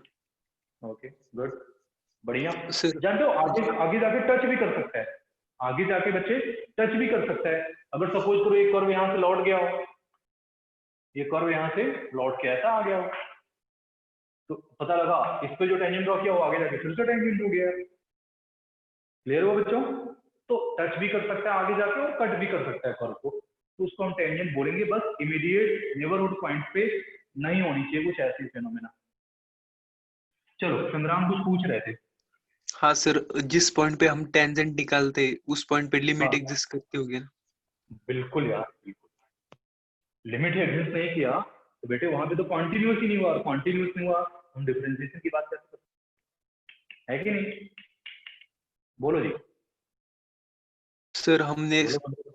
दो ग्राफ निकाले, मतलब एक इस साइड पे और थोड़ा स्पेस छोड़कर आगे के साइड पर ग्राफ निकाला, तो वो ओवरऑल फंक्शन तो क्या होगा, डिसकंटिन्यूअस होगा ना। हाँ, बट हमने राइट साइड के किसी भी एक पॉइंट पे हम टेंजेंट निकालेंगे, निकाल सकते हैं ना। तो मैं उस एग्जैक्टली उस नहीं, राइट साइड के किसी भी पॉइंट पे तो कंटिन्यूअस होगा बेटे, एग्जैक्टली उस पॉइंट पे, जिस पॉइंट पे ग्राफ डिवाइड हुआ है। हाँ मेरी बात सुन, तू कुछ ऐसी बातें कर रहा है, ऐसा कुछ बात कर रहे हैं ना, और तुम बोल रहे हो कि सर इसके राइट वाले पॉइंट पे तो हर जगह एक ही टेंजेंट करेगा एग्जिस्ट, ऐसा ऐसा बोल रहे हैं ना। हाँ हाँ, तो वो तो करेगा ना बेटे, मैं ऐसा थोड़ी ना बोल रहा हूँ ये हर जगह नॉन डिफरेंशिएबल हो गया, इस पॉइंट पे नॉन डिफरेंशिएबल। करेक्ट है, मैं डिफरेंशिएबिलिटी किसी एक पॉइंट पे बात कर, क्लियर हुआ क्या? हाँ सर। आई एम नॉट सेइंग कि in all interval it will be not differentiable, हाँ, at that particular point this function is not differentiable. मेरा ये, मैं यही ये समझा रहा हूँ, किसी पॉइंट पे डिफरेंशिएबिलिटी बता रहे हैं, क्लियर हुआ? ओके, हाँ सर। चलो जी आगे। सर आज हमारा कोई टेस्ट है क्या? नहीं बच्चे, टेस्ट नहीं है। तो नहीं, वो व्हाट्सएप ग्रुप पे आए पेपर हैं, आए। टेस्ट पेपर क्या? आए, वो बोल रहे OMR शीट भेजो इस नंबर पे। माइंड वो तो गोंदिया सिद्धिविनायक वालों है। का, सिद्धिविनायक से, आता वो पता गोंदिया है वालों का, मुझे कुछ भी भी दिख नहीं रहा है था अभी सर। वो। क्या क्या? सर उनका टॉपिक और हमारा टॉपिक हुआ ही नहीं है, मतलब उनका इलेक्ट्रिसिटी है, हमारा तो अभी इलेक्ट्रोस्टैटिक ही चल रहा है। भाई उनका मैथ खत्म भी हो गया है, पता है आपको? उनका कौन सा सर, डेफिनेट मुंबई का है क्या? मुंबई का नहीं है, वो गोंदिया वाला। वो पता गोंदिया नहीं क्या क्या। गोंदिया को हम, गोंदिया के पेपर हमें क्यों दे रहे हैं? वो तुम्हें नहीं दे रहे हैं, उसी ग्रुप में उनके भी बच्चे हैं ना, उसी ग्रुप में उनके भी बच्चे हैं, सर वो अपने उधर ग्रुप पे भी आए हैं। लिंक अपने भी ग्रुप में है, पे कालरा आया है शुक्ला सर। Combine batch. उनके सर ने भेजा है। कंबाइंड वाले पे भी आ गया क्या? हाँ, कौन सा तो रूबी रूबी ने भेजा है। रूबिया। फोन करके पूछ क्यों भेजती है, पता लगा भेजता हो। कौन है सर वो? रॉबिन। नंबर भी दिया है।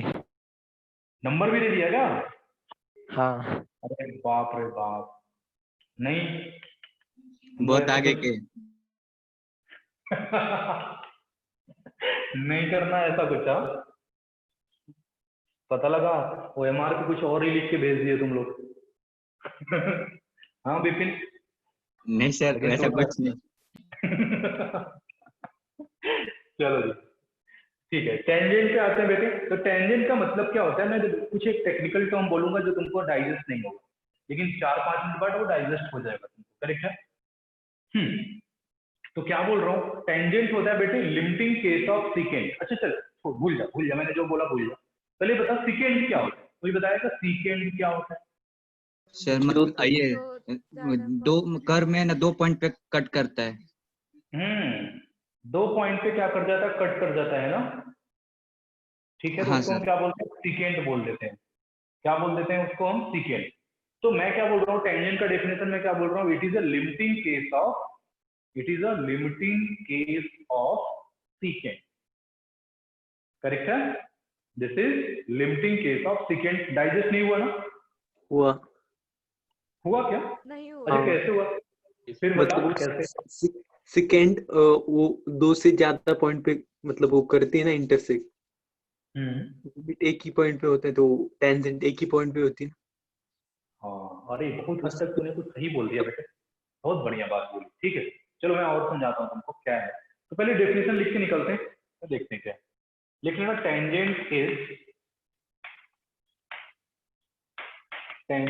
Is limiting case of सीकेंड। अब इस बात को समझने का ट्राई करते हैं, ठीक है? चलो देखेंगे यार। अब जैसे बेटे मैं बात करता हूं कुछ ऐसा,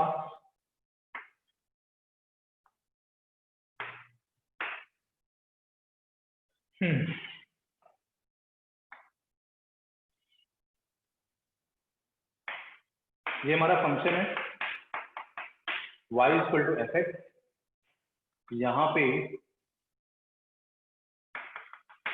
पॉइंट लिया मैंने a और इसको मैंने a रखा, इसका नाम क्या रखा है a, और यहाँ पे क्या ले लिया b।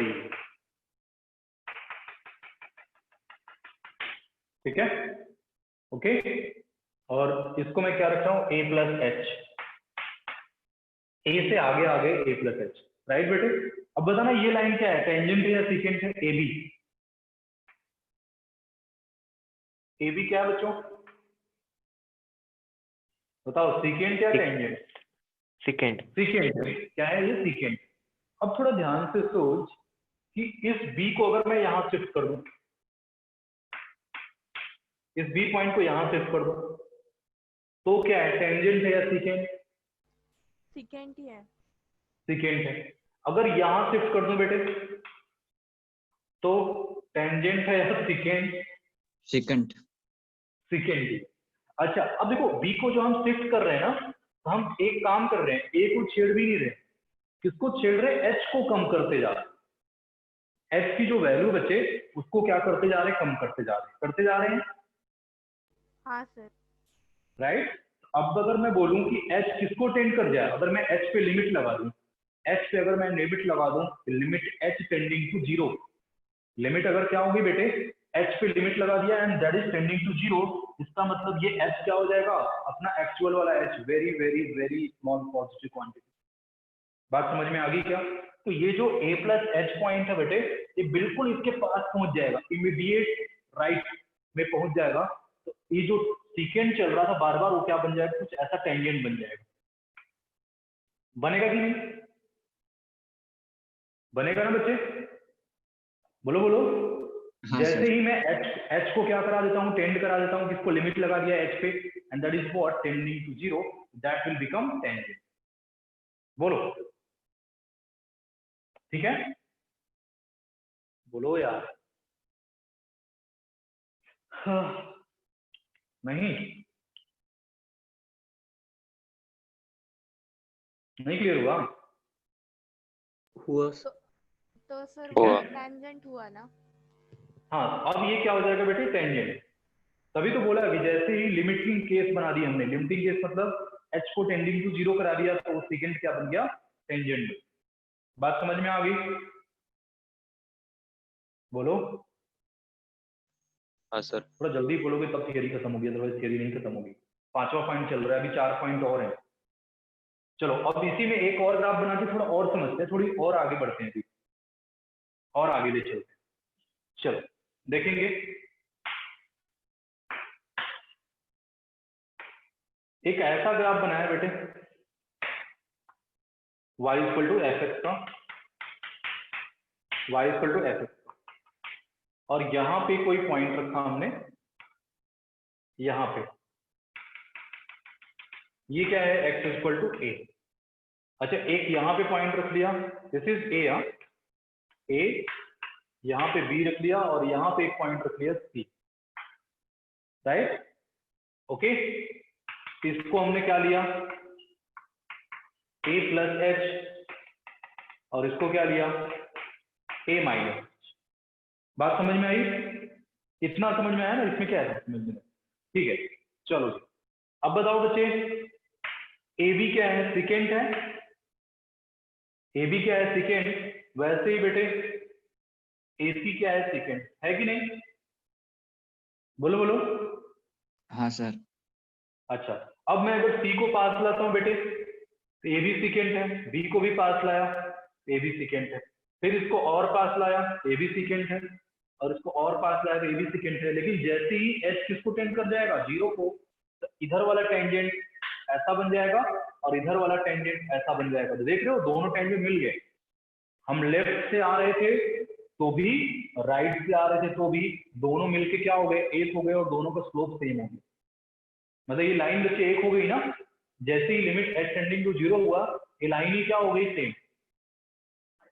क्लियर हुआ क्या सबको, बोलो यार। देखो सर वो लेफ्ट साइड को भी, बोलो बोलो। सर वो तो बोलो। अलग टेंजेंट होने चाहिए थे ना। क्यों बेटे, पॉइंट तो एक ही है ना। हम ए, देखो किसकी तरफ मूव कर रहे हैं, एच को अगर हम क्या कर रहे हैं, टेंडिंग टू जीरो कर रहे हैं, मतलब हम ए पे आ रहे हैं। तो ए पे तो यूनिक टेंजेंसी होनी चाहिए ना। तो हम लेफ्ट से भी मूव करें चाहे राइट से भी मूव करें, अपने को एक ही टेंजेंट मिल गया, तो ये प्रूव कर रहा है यूनिक टेंजेंसी। इसका मतलब ए पे एक्स इक्वल टू ए पे फंक्शन हमारा क्या है, डिफरेंशिएबल है। लेफ्ट से भी हमने टेंजेंट मूव कर सेकेंड को लिमिट लगाया, राइट से भी सेकेंड पे लिमिट लगाया, और दोनों क्या हो गए, सेम हो गए। एंड यही तो यूनिक टेंजेंसी है यार, लेफ्ट एंड राइट दोनों से सेम मिल रहा है अपने स्लोप। बात क्लियर होगी? हाँ sir. Okay, that's why this is the case of unique tangency. इसका मतलब ये फंक्शन क्या है, एक्स इक्वल टू ए पे डिफरेंशिएबल। राइट है? हाँ सर। क्लियर हुआ? अच्छा, अब देखो मेरी बात समझना कि ये जो राइट साइड से आया ना बच्चे, राइट साइड से जो लिमिट लगा के आया उसको हम क्या बोलते हैं, are H D. Are H D. और लेफ्ट साइड से जो आया उसको हम क्या बोलते हैं, एल एच डी। स्लोप को, जो राइट साइड से टेंजेंट आया उसके स्लोप को हम क्या बोलेंगे, आर एच डी। जो लेफ्ट साइड से टेंजेंट आया उसको क्या बोलेंगे, एल एच डी। अब ये L H D R H D क्या है, आर एच डी का मतलब हो गया राइट हैंड डेरिवेटिव, और एल एच डी का मतलब क्या हो गया, लेफ्ट हैंड डेरिवेटिव। मेरी बात क्लियर हुई? हाँ सर। बोलो। आर एच डी क्या है बेटे, राइट साइड से जो टेंजेंट बना है उसका स्लोप, और एल एच डी क्या है, जो लेफ्ट साइड से जो टेंजेंट बना है उसका स्लोप। अब यहां पे तुमको प्रॉपरली दिख रहा होगा यार, आर एच डी और एल एच डी तो सेम है, राइट टेंजेंट और लेफ्ट टेंजेंट दोनों का स्लोप सेम है, मतलब आर एच डी और एल एच डी क्या है, सेम है कि नहीं? बोलो, आर एच डी और एल एच डी क्या है, हाँ, सेम सर। है। ओके, तो अब यही तो बेटे कंडीशन है कि किसी पॉइंट पे अगर right hand derivative and left hand derivative की वैल्यू अगर क्या आ रही है, इक्वल आ रही है, मतलब वहां पे यूनिक टेंजेंसी है। वहां पे क्या है, यूनिक टेंजेंसी है, और फंक्शन उस पॉइंट पे क्या है, डिफरेंशिएबल। अब जैसे अगर मैं तुमसे बात करूं, एक जो मैंने कुछ देर पहले एक और ग्राफ बनाते हैं, देखते हैं। इस पूरे फंक्शन में बहुत ग्राफ, अरे इस पूरे चैप्टर में बहुत ग्राफ, हर चीज को ग्राफ से ही समझाना पड़ेगा। सर वो ग्राफ चलो, इधर ला दीजिए थोड़ा, किधर? मैं राइट साइड फंक्शन को में। इधर, फंक्शन सिस्टम को इधर ला देता हूँ, ठीक है? दिख रहा है ना अभी? हाँ चलो, सर। अब बच्चे इधर आ जाओ ध्यान से सभी लोग। ये पॉइंट है हमारा x इक्वल टू ए, और इसको मैंने क्या लिया, a लिया। अच्छा, यहाँ पे देखो, इधर लिया मैंने b और इधर लिया c। अब ये बताना, सिकेंट है ना बच्चों, ये भी सिकेंट है और ये भी क्या है, सिकेंट है। फिर यहां लाओगे, ए भी सिकेंट है, यहां लाओगे, ए भी सिकेंट है। ए को इधर लिख लेते हैं। तो जैसे ही तुम राइट साइड से एच को टेंडिंग टू जीरो करोगे, ये टेंजेंट ऐसा बनेगा, ऐसा, और ये बनेगा तुम्हारा आर एच डी। और लेफ्ट साइड से शिफ्ट करना चालू करोगे तो ये बनेगा ऐसा, और ये है एल एच डी। तो ये लेफ्ट साइड से टेंजेंट है और ये राइट साइड से टेंजेंट है। क्या दोनों का स्लोप सेम है क्या? नहीं। क्या दोनों का स्लोप सेम है बच्चे? नहीं, स्लोप सेम नहीं है, इसका मतलब are H D L H D same नहीं है। इसका मतलब इस पॉइंट पे फंक्शन क्या है, डिफरेंस, नॉट डिफरेंस। तो यहाँ पे लिख लेना है R H D does not equal to L H D, not differentiable. वो तो बात हमारी पहले से हो चुकी है। हमेशा याद रखना है, जहां पे ब्रेक हो ग्राफ में, जहां पे कॉर्नर हो, मतलब ऐसे लगाने में चुभे, तो उसको क्या बोलेंगे, उस पॉइंट पे फंक्शन नॉट डिफरेंशिएबल। बात समझ में आ गई? ओके, जिस पॉइंट पे टेंजेंट एग्जिस्ट करती है उधर फंक्शन डिफरेंशिएबल होता है क्या? हाँ, हाँ, बट अब Tangent- इधर तो दो टेंजेंट एग्जिस्ट कर रहे हैं ना। यूनिक टेंजेंसी यार, डिफरेंशिएबिलिटी का पहला पॉइंट ही क्या लिखा है, यूनिक टेंजेंट। जिस पॉइंट पे एक टेंजेंट एग्जिस्ट करता हो, यूनिक टेंजेंट। लेकिन इस पॉइंट पे दो टेंजेंट एग्जिस्ट कर रहे हैं, एक इधर राइट साइड से मूव कर रहे हैं तो ये आ रहा है, लेफ्ट साइड से मूव कर रहे हैं तो ये आ रहा है। यूनिक टेंजेंसी नहीं है ना उस पॉइंट पे, that's why this is not different. समझा? हाँ। Okay, good. चलो ठीक है यार, ये हटा लेते हैं।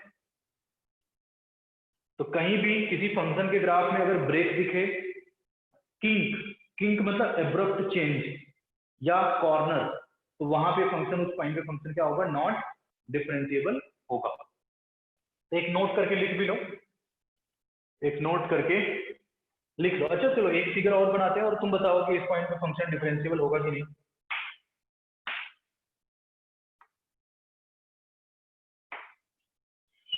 बताओ बेटे, डिफरेंशिएबल है कि नहीं x इक्वल टू ए पे? है सर। है नहीं सर, भाई, चुप रहे। हाथ लगा ऐसे, कॉर्नर देखना, तो इधर देखना बेटे, दोनों स्ट्रेट लाइन है, तो LHD तो एक खुद है और RHD क्या है, 0 है, parallel to the x axis. तो कहाँ बराबर आ रहा है? This is again not differentiable at x equal to a। तो एक नोट करके लिखना सभी लोग, नोट करके, function y equal to fx, function y equal to fx is function y equal to fx is function y equal to fx is not differentiable. Function y equal to fx is not differentiable at each point, at each point where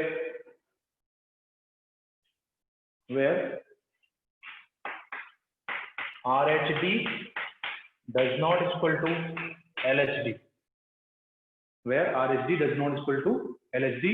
अब ये कब कब होता है तो लिख लेना है, कॉर्नर पॉइंट करेक्ट है, in graph, break in graph, abrupt change, abrupt उधर का नहीं दिख रहा। चेंज, एब्रप्ट चेंज लिखा है ना, एब्रप्ट चेंज। या एक और लिखना लास्ट में, where function is discontinuous, bracket में वेयर फंक्शन इज डिसकंटिन्यूअस। इन सारे पॉइंट पे LHD RHD के सेम नहीं होता, तो क्या होता है ये, नॉट डिफरेंशिएबल। क्लियर हुआ? ब्रेक इन ग्राफ के बाद क्या है? हाँ सर, वो बता दे। क्या बेटे, ब्रेकिंग ग्राफ के बाद abrupt change in graph at spelling any point, ABRUPT, abrupt. Spelling तो मुझसे पूछ रहा है। हाँ, abrupt change in graph. Sir दिखवा दो। क्या क्या? कैमरा उस साइड नहीं, ABRUPT देखो ना, एब्रप्ट, ABRUPT, ठीक है, समझा? एबरेट चेंज इन ग्राफ ना। बस ये का मीनिंग क्या होता है ABRUED का? अचानक से चेंज, एब्रप्ट मतलब होता है अचानक से चेंज, ठीक है, ओके, राइट ना? हाँ सर। ओके, चलो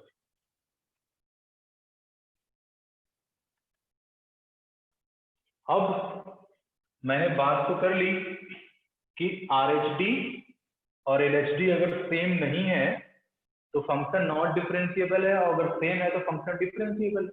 लेकिन आपने ये सारी की सारी डिस्कशन तो ग्राफ बना के कर दिया। अब ये पॉइंट उठता है ना बेटे कि आपने पूरा का पूरा डिस्कशन तो with the help of graph किया। अब ऐसे भी तो फंक्शन हो सकते हैं जिसका मुझे ग्राफ बनाने ही नहीं आता, हो सकता है ऐसा, that can be the possibility कि कुछ ऐसे फंक्शंस मिल गए अपने को जिसका तो ग्राफ ही नहीं बनाने आता। यार अगर ग्राफ नहीं बना पाएंगे तो हम कैसे डिसाइड करेंगे कि किसी पॉइंट पे फंक्शन डिफरेंशिएबल है या नॉट डिफरेंशिएबल है? अभी तक पूरा का पूरा डिस्कशन हमारा किसके अराउंड घूमता रहा? ग्राफ के अराउंड। सब कुछ चीजें हमने ग्राफ देख के बोली है। तो it might be the case in any question we are not able to draw the graph of that function, then in that case how to solve that type of question, कैसे करेंगे? उसके लिए हम क्या करते हैं, मैथमेटिकल फॉर्मुलेशन करते हैं, किसका? LHD और RHD का। RHD की वैल्यू क्या होती है और LHD की वैल्यू क्या होती है, उसको चेक करेक्ट। एक नॉर्मल सा फंक्शन उठाएंगे और वहीं से देखेंगे LHD RHD क्या होता है, करेक्ट है। सबसे इंपॉर्टेंट पॉइंट यही है जो अभी हम लिखने जा रहे हैं, 6 point. 6 point 6 point right hand derivative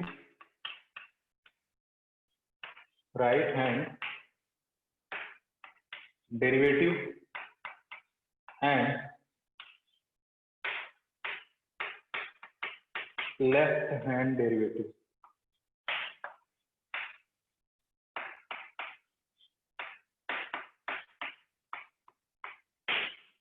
right hand derivative and left hand derivative. बहुत ध्यान से समझना है सबको।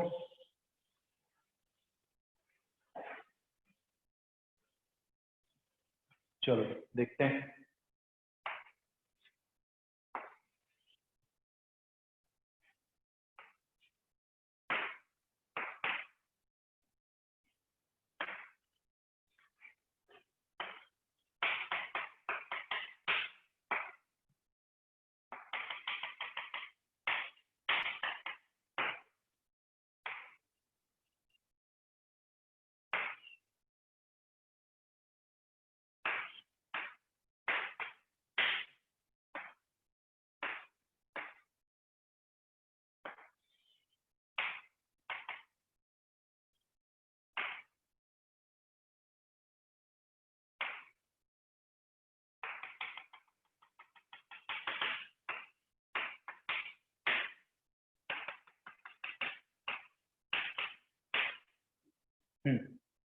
चलो आगे बढ़ते हैं। ये भी एच है और ये भी एच है। एच आगे का और एच पीछे।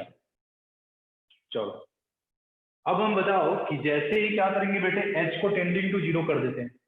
एच अगर हमारा टेंडिंग टू 0 होगा तो जो ए बी सीकेंट है वो क्या बन जाएगा, टेंजेंट बन जाएगा और राइट साइड से टेंजेंट बनेगा और उसका जो स्लोप होगा उसमें क्या देगा, आर एच डी देगा।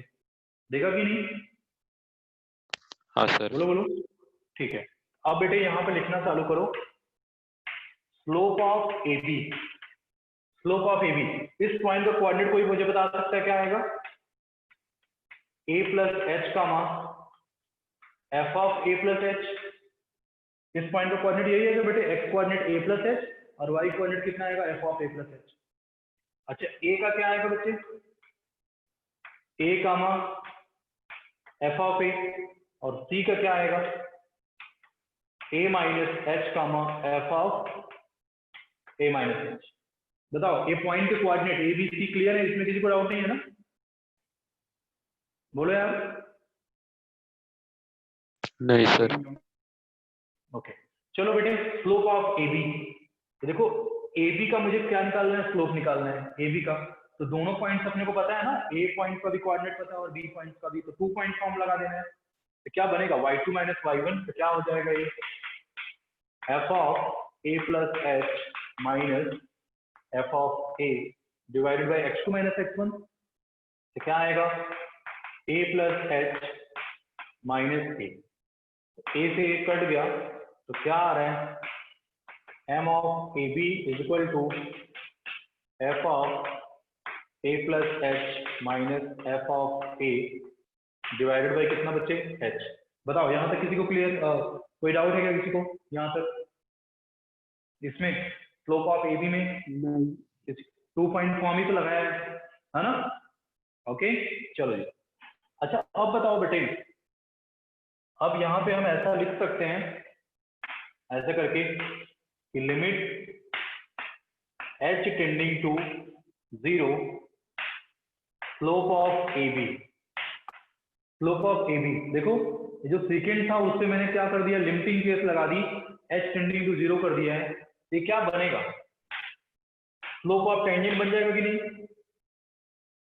ए बी का जो स्लोप है बेटे, उसमें अगर मैं एच को क्या कर दूं, टेंडिंग टू 0 कर दूं, that will become slope of tangent. बनेगा स्लोप ऑफ टेंजेंट। बनेगा कि नहीं यार, बताओगे? कुछ बोल ही नहीं रहे हो तुम लोग यार। बनेगा सर।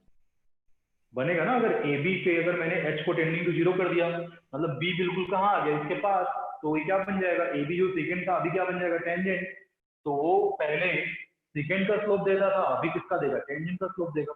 तो अब इस पे पूरा अपने को क्या कर देना, लिमिट अप्लाई कर देना है। तो यहाँ पे क्या आ जाएगा, limit h tending to 0 slope of A B, इधर भी लिमिट लगाएंगे, limit h tending to 0 f of a plus h minus f of a divided by कितना, h। राइट साइड से आए हैं, अच्छा इसको हम क्या बोलेंगे, स्लोप ऑफ टेंजेंट, और स्लोप ऑफ टेंजेंट को क्या बोलते हैं हम, dy बाई dx, और dy बाई dx को क्या बोलते हैं हम, f डैश x। क्या बोलते हैं, f डैश x बोलते हैं ना, बोलो। हाँ सर। हाँ सर। f डैश x बोलेंगे, लेकिन हम ये जो डेरिवेटिव निकाल रहे हैं किस पॉइंट पे निकाल रहे हैं, a पॉइंट। किस पे निकाल रहे हैं, a पॉइंट पे। इसको हम क्या बोलेंगे, f डैश a। क्या बोलेंगे, f डैश a, मतलब f डैश x की value x equal to a पे। तो क्या आ गया, f डैश a, और राइट साइड से किया है तो इसी को हम क्या बोलेंगे, f डैश a प्लस। तो this is f dash a plus. तो इसकी वैल्यू क्या होती है, limit h tending to 0 f of a plus h minus f of a divided by कितना, h। तो this is the expression for RHD। ये हमारा RHD है, राइट हैंड डेरिवेटिव। तो किसी पॉइंट पे किसी फंक्शन का अगर राइट हैंड डेरिवेटिव निकालना है तो this is the formula. Form check करो इस लिमिट का, इस लिमिट का फॉर्म चेक करो, 0/0। तो अब लिमिट को सॉल्व करने आता है ना बेटे अपने को, बस हाँ इसके सर। बाद पूरी कहानी किसकी है, लिमिट की। ऐसा मत समझना कि यहाँ का लिमिट अलग है, वही लिमिट। और मोस्ट ऑफ द केस में फॉर्म 0/0 बनेगा, और 0/0 को कैसे हैंडल करना है वी नो। करेक्ट है, बात समझ में आया बच्चे। तो ये RHD हो गया। अच्छा अब मैं तुमसे एक टास्क बोलूं, करने के लिए करोगे तुम, फरमाइए। बोलो। हाँ, अब एक टास्क ये है कि आप LHD निकाल के दिखा सकते हो मुझे इस साइड से। सेम LHD निकाल के बता दे कि LHD क्या आएगा, लेफ्ट हैंड डेरिवेटिव की वैल्यू क्या है। चलो चालू हो जाओ सभी लोग। जैसे मैंने ये किया है वैसे ही AB की जगह पे क्या हो जाएगा, AC हो जाएगा। लिमिट लगा के काम करेंगे। और बताओ मुझे LHD का एक्सप्रेशन क्या है, सभी लोग फटाफट सॉल्व करके बताएंगे LHD। जल्दी से चालू हो जाओ।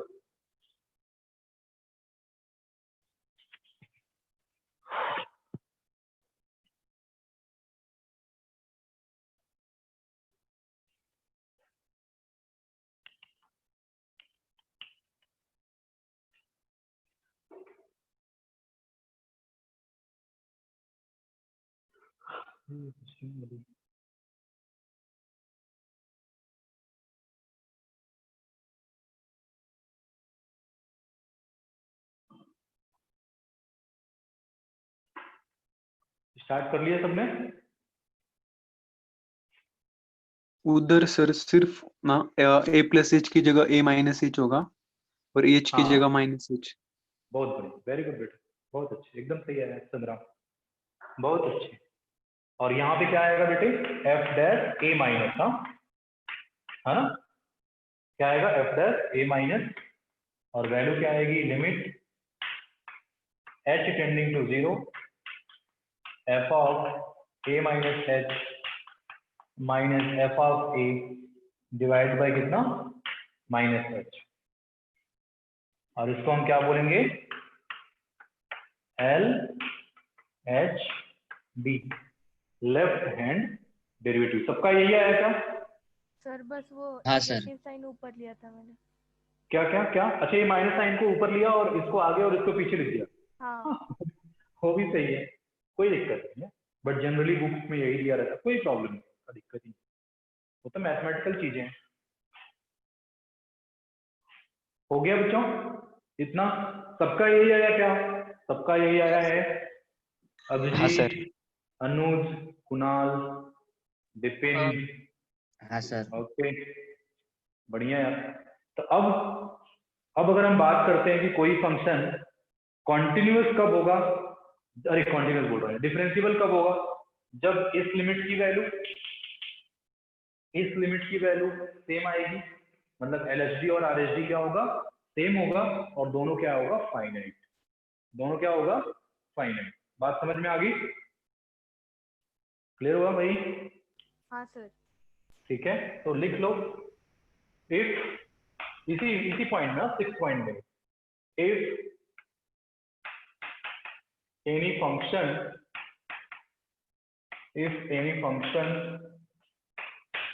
is differentiable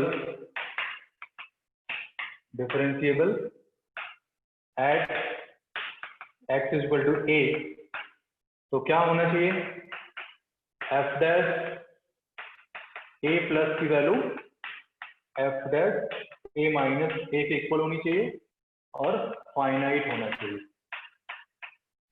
करेक्ट है? या तो इसको तुम ऐसे भी लिख सकते हो, RHD should be equal to LHD should be equal to finite। बात समझ में आ गया? सर हमारा 10 बजे लेक्चर है। कितना टाइम हो गया, 10 बज गया क्या? 3 मिनट बाकी है। तो 10 मिनट रिकॉर्डिंग कर रहे हैं ना? क्या क्या? रिकॉर्ड कर रहे हैं ना आप? हाँ रिकॉर्ड तो कर ही रहा हूँ। ठीक है, तो ये हटा दूं क्या बच्चों? हाँ सर।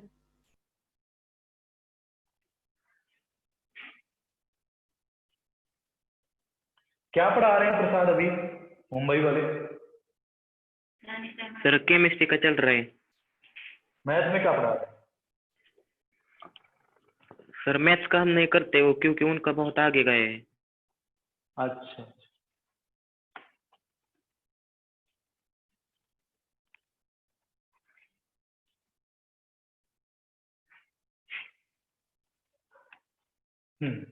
चलो ओके। क्या करना था अपने को, क्या करना था? डिफरेंशिएबल अगला पॉइंट। हाँ अगला पॉइंट लिखवाना था। ठीक है, तो नेक्स्ट पॉइंट लिख सकते हैं हम। नेक्स्ट पॉइंट में ना तुमको कुछ क्या करता हूँ, बोलता हूँ कुछ लिखने के लिए। 7वां पॉइंट है, तो मैं कुछ एक क्वेश्चन दूंगा तुमको, उसको तुम लिख दो। पॉइंट नंबर 7 ही रहेगा, ऐसे लिखो, राइट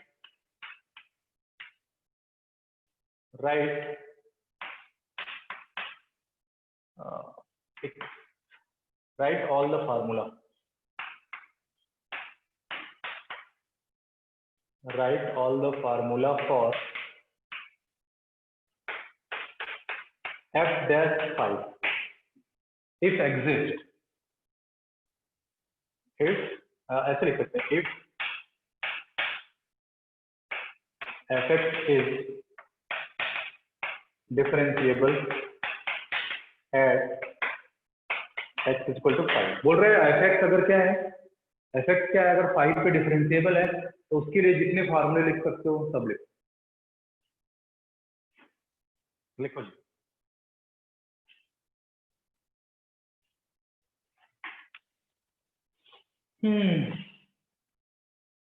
फॉर्मूला मतलब क्या लिखना है?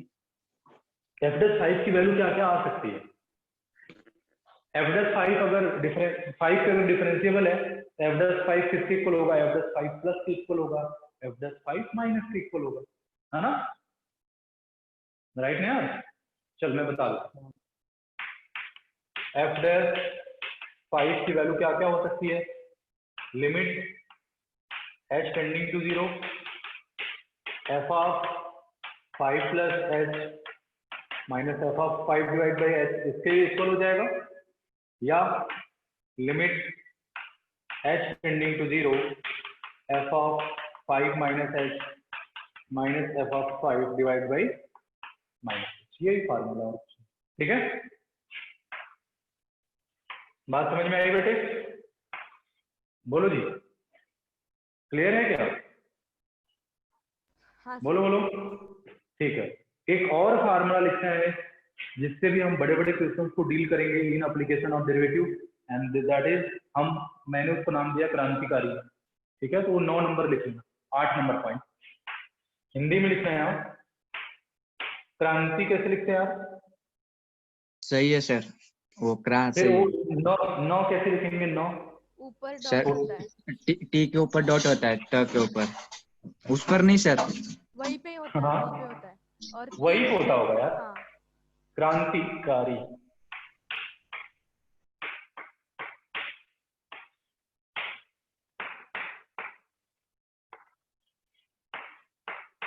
क्रांतिकारी फार्मूला।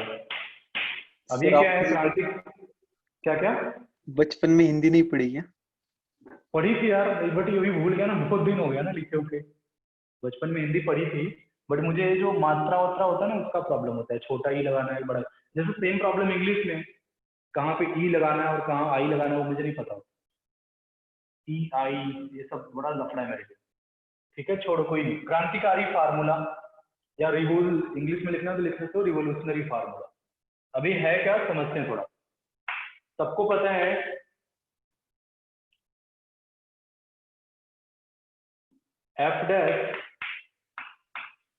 ए को मैं ऐसा लिख सकता हूं, limit H tending to 0 F of A plus H minus F of A divide by H.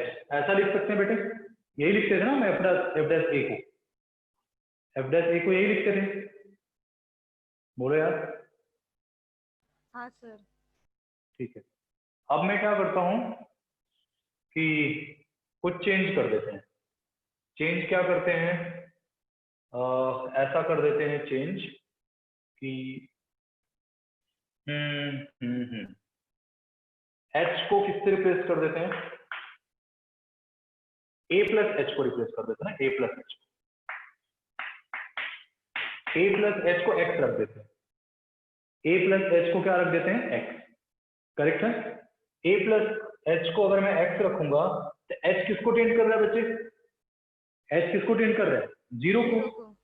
X किसको टेंड कर जाएगा? ए को। तो यहाँ पे हम लिख लेंगे कि एच टेंडिंग टू 0 है, एक्स किसको टेंड कर जाएगा? ए को।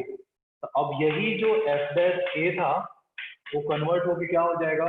Limit x tending to A, A plus H को तो मैंने एक्स रख दिया है, तो क्या हो जाएगा? F x minus F of a, और नीचे बेटे देखो एच है, तो यहाँ से एच की वैल्यू कितनी आएगी?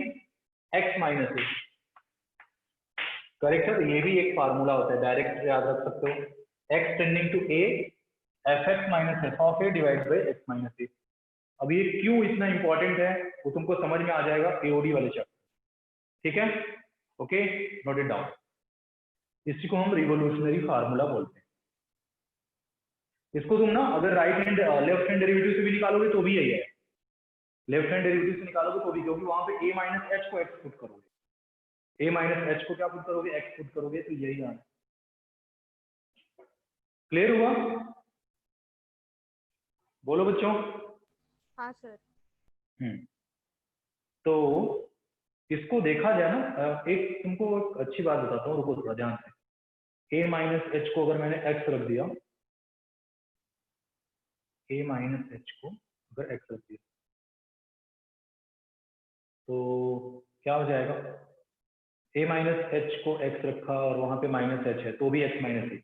अब देखो थोड़ा मेरी बात समझना ध्यान से, तुम्हारे एफर्ट को चाहूँ तो मैं कम कर सकता हूँ। कैसे? अभी तक अपने को ये लग रहा होगा यार किसी भी क्वेश्चन में अपने को एलएचडी और आरएचडी निकालना पड़ सकता है, एलएचडी और आरएचडी निकालना पड़ सकता है, लेकिन तू खुद से सोच कि आरएचडी को कन्वर्ट किया तो ये आया, आरएचडी में मैंने ए प्लस एच को अगर एक्स रख दिया तो ये मिल गया अपने को। अगर मैं एलएचडी में भी यही करता हूँ, एलएचडी का फार्मूला हमारा क्या था?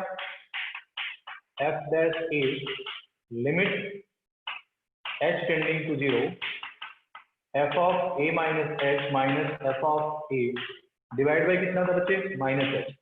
अगर मैं ए माइनस एच को क्या पुट करता हूँ? एक्स, एक्स टेंडिंग टू ए तो होगा, अगर एक्स टेंडिंग टू 0 है तो पूरी की पूरी हमारी लिमिट कन्वर्ट हो जाएगी। एफ डैश ए जो आएगा वो कितना आएगा? Limit x tending to a f of x minus F of a. अब बताओ नीचे क्या है? Minus h. नीचे क्या? Minus h. तो यहाँ से भी बेटे माइनस एच की वैल्यू कितनी आएगी, एक्स माइनस ए ही आएगी। देख रहे हो ये जो फार्मूला है बेटे दोनों के लिए, एलएचडी आरएचडी दोनों के लिए वैल्यू क्या आ रही है, एकदम सेम आ रही है। इसका मतलब अगर हम चाहें किसी केसेस में अगर हमारा मन करे एलएचडी आरएचडी अलग से ना निकालने का, तो तुम ये वाला यूज करो डायरेक्ट फार्मूला। अगर ये लिमिट एग्जिस्ट कर गया, एलएचडी आरएचडी दोनों एग्जिस्ट करेगा और फंक्शन हमारा क्या हो जाएगा, कॉन्टिन्यू। बात समझ में आ गई? तो ये क्या है, एलएचडी आरएचडी दोनों अलग अलग निकालने का सब्स्टिट्यूट है। एलएचडी आरएचडी अलग से निकालना है तो निकालो, अदरवाइज इस लिमिट को यूज करो। अगर एग्जिस्ट कर गया तो ठीक है, नहीं किया तो नॉट डिफरेंशिएबल। लेकिन अगर किसी फंक्शन में तुमसे एलएचडी की वैल्यू अलग से पूछ रहा है, आरएचडी की वैल्यू अलग से पूछ रहा है, तो फिर तो आपको एलएचडी आरएचडी का फार्मूला लगाना पड़ेगा। बात समझ में आई क्या? बोलो। हाँ सर। ओके ठीक है, नोट इट डाउन। सर हाँ जी। वो हम लिमिट निकालते समय वो पीस वाइज डिफाइन फंक्शन होते हैं ना, यस तो उसमें हम एलएचएल और आरएचएल दोनों निकालते हैं, राइट और बाकी के लिए कोई जरूरत नहीं होती, आपने बताया था। राइट। तो यस हाँ, इधर होता है क्या वैसा, एलएचडी आरएचडी कुछ स्पेसिफिक फंक्शन के लिए निकालना पड़ता है कुछ के लिए? नहीं नहीं नहीं नहीं, सबके लिए निकालना पड़ता है भाई, सबके लिए, क्योंकि एलएचडी अलग से लिमिट है। एलएचडी के अंदर कोई डिफरेंशिएबल और पीस वाइज डिफाइंड फंक्शन थोड़ी ना है। एलएचडी एक अलग से लिमिट है, आरएचडी एक अलग से लिमिट।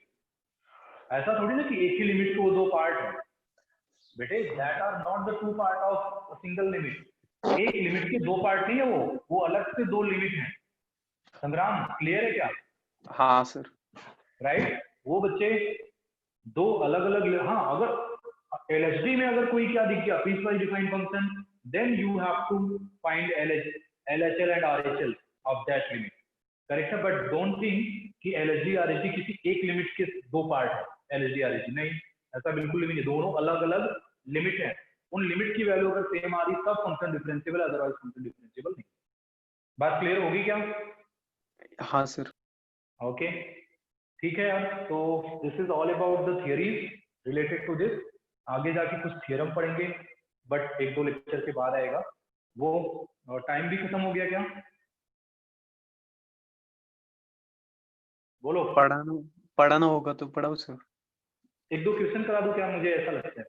हाँ सर, करो ना। हाँ क्या क्या? बस 10 मिनट, 10 मिनट। किसी को आपत्ति है तो छोड़ दूंगा, ऐसा कुछ नहीं, कोई बात नहीं, बहुत कुछ कर लिया। कल कम से कम क्वेश्चन तो करेंगे।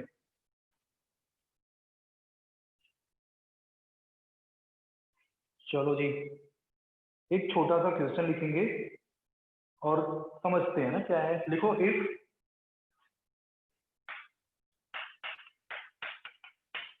fx is continuous, if fx is continuous and defined by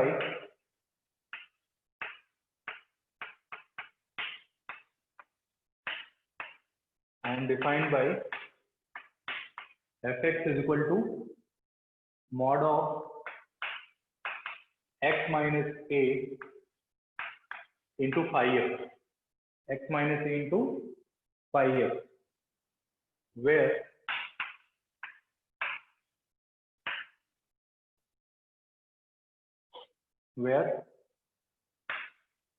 phi x is continuous. Phi x is continuous. Then find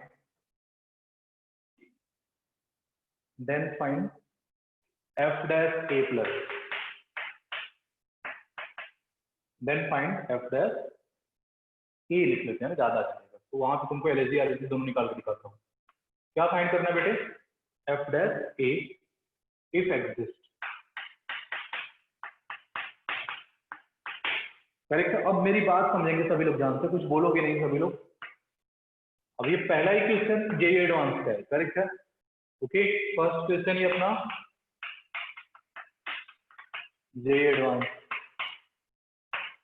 ठीक है, चलो देखते हैं कैसे। चलो जी, उसने क्या बोला है बेटे, एफ एक्स की वैल्यू क्या गिवन है, एफ एक्स की वैल्यू क्या गिवन है, mod of x minus A into five x. हमें क्या फाइंड करना है, ए पॉइंट पे derivative, x is equal to a पे क्या फाइंड करना है, डेरिवेटिव की वैल्यू फाइंड करना। ओके, चलो देखते हैं। तो अब ये बोला है इफ एग्जिस्ट, इफ एग्जिस्ट का मतलब बेटे एग्जिस्ट नहीं भी कर सकता, और एग्जिस्ट कब नहीं कर सकता है, जब एलएसडी और आरएसडी की वैल्यू क्या आ जाए, डिफरेंट आ जाए। इसका मतलब अपने को पहले क्या करना पड़ेगा, आरएसडी निकालना पड़ेगा और फिर एलएसडी निकालना पड़ेगा। तो देखते हैं, तो सबसे पहले हम किसके लिए चलते हैं, आरएचडी। आरएचडी तो बताना मुझे कैसे लिखेंगे इसको, F dash A plus, value कितनी आएगी बच्चे, limit H tending to 0 F of A plus H minus F of A divide by H, यही आएगा। अब रखना चालू करते हैं, लिमिट एच टेंडिंग टू 0। देखो F of A plus H है ना, तो ये ए प्लस एच किस में रखना है, एफ एक्स में, एक्स के जगह पे क्या रख देना, ए प्लस एच। तो क्या बनेगा, mod of A plus H minus a, minus a पहले से था, और ये क्या बनेगा बेटे, phi of A plus H minus, ये हमने क्या रखा अभी, f of A plus h रखा है, minus F of a. F of a अगर रखोगे तो क्या बनेगा, mod of A minus A into phi of a, correct है। तो ये ऊपर वाला हो गया और डिवाइड बाय कितना आएगा, एच। बताओ इस स्टेप तक किसी को कोई प्रॉब्लम है तो मैं रुक जाऊंगा, बताओ बच्चों। सर वो किसकी वैल्यू किस में पुट किए? अरे यार देख, एफ एक्स की वैल्यू क्या है, ये है ना पूरा एफ एक्स, हाँ तो यहाँ पे क्या निकालना बेटे, F of A plus H, मतलब एक्स को किससे रिप्लेस कर दिया, ए प्लस एच से, तो यहाँ पे भी क्या आएगा, एक्स के जगह पे ए प्लस एच फिर माइनस ए, और यहाँ पे भी एक्स है तो phi of A plus H. हाँ आया समझ में। और लास्ट में बच्चे क्या, एफ ऑफ ए, तो मतलब एक्स के जगह पे ए पुट करना है, तो ये क्या हो गया, mod of A minus A into phi of A. Clear हुआ क्या? हाँ सर। बोलो। ओके गुड, चलो जी आगे बढ़ते हैं। अच्छा ये ए से ए कट जाएगा और ये क्या मिल रहा है, limit H tending to 0 mod of H, और सबको पता है ना H very very small positive quantity, यहाँ पे मॉड ऑफ एच बच रहा है ना बेटे, मॉड ऑफ एच, और सबको पता है एच क्या होता है, very very very small positive quantity, mod से बाहर आएगा, ये टोटल बन क्या रहा है, H into phi of A plus H. बताना इसकी वैल्यू कितनी आएगी, बोलो बोलो, इसकी वैल्यू कितनी आएगी बेटे, 0 कैसे आएगी, यही तो बड़ी बात है, यहीं पे एक अच्छा बच्चा मुझे रोक दे, इसकी वैल्यू 0 कैसे आएगी, इसकी वैल्यू तो 0 आएगी। हाँ सर, उसकी वैल्यू 0 आएगी और ऊपर से वो फाई है ना, तो फाई तो नल हो गया ना सर। डिपेंड करता है, नल हो गया, ये अबे नल कैसे हो गया, इन नल सेट कहाँ चला गया, फाई का मतलब नल सेट ही होता है सर। क्या सेट, हाँ बोलो। 0 पे भी कंडीशन होगी ना, 0 पे कंडीशन हो सकती है, कंडीशन 0 भी हो सकता है या फिर कुछ और भी हो सकता है। नहीं, ये तो 0 आएगा, ये तो पक्का 0 आएगा, ए माइनस ए,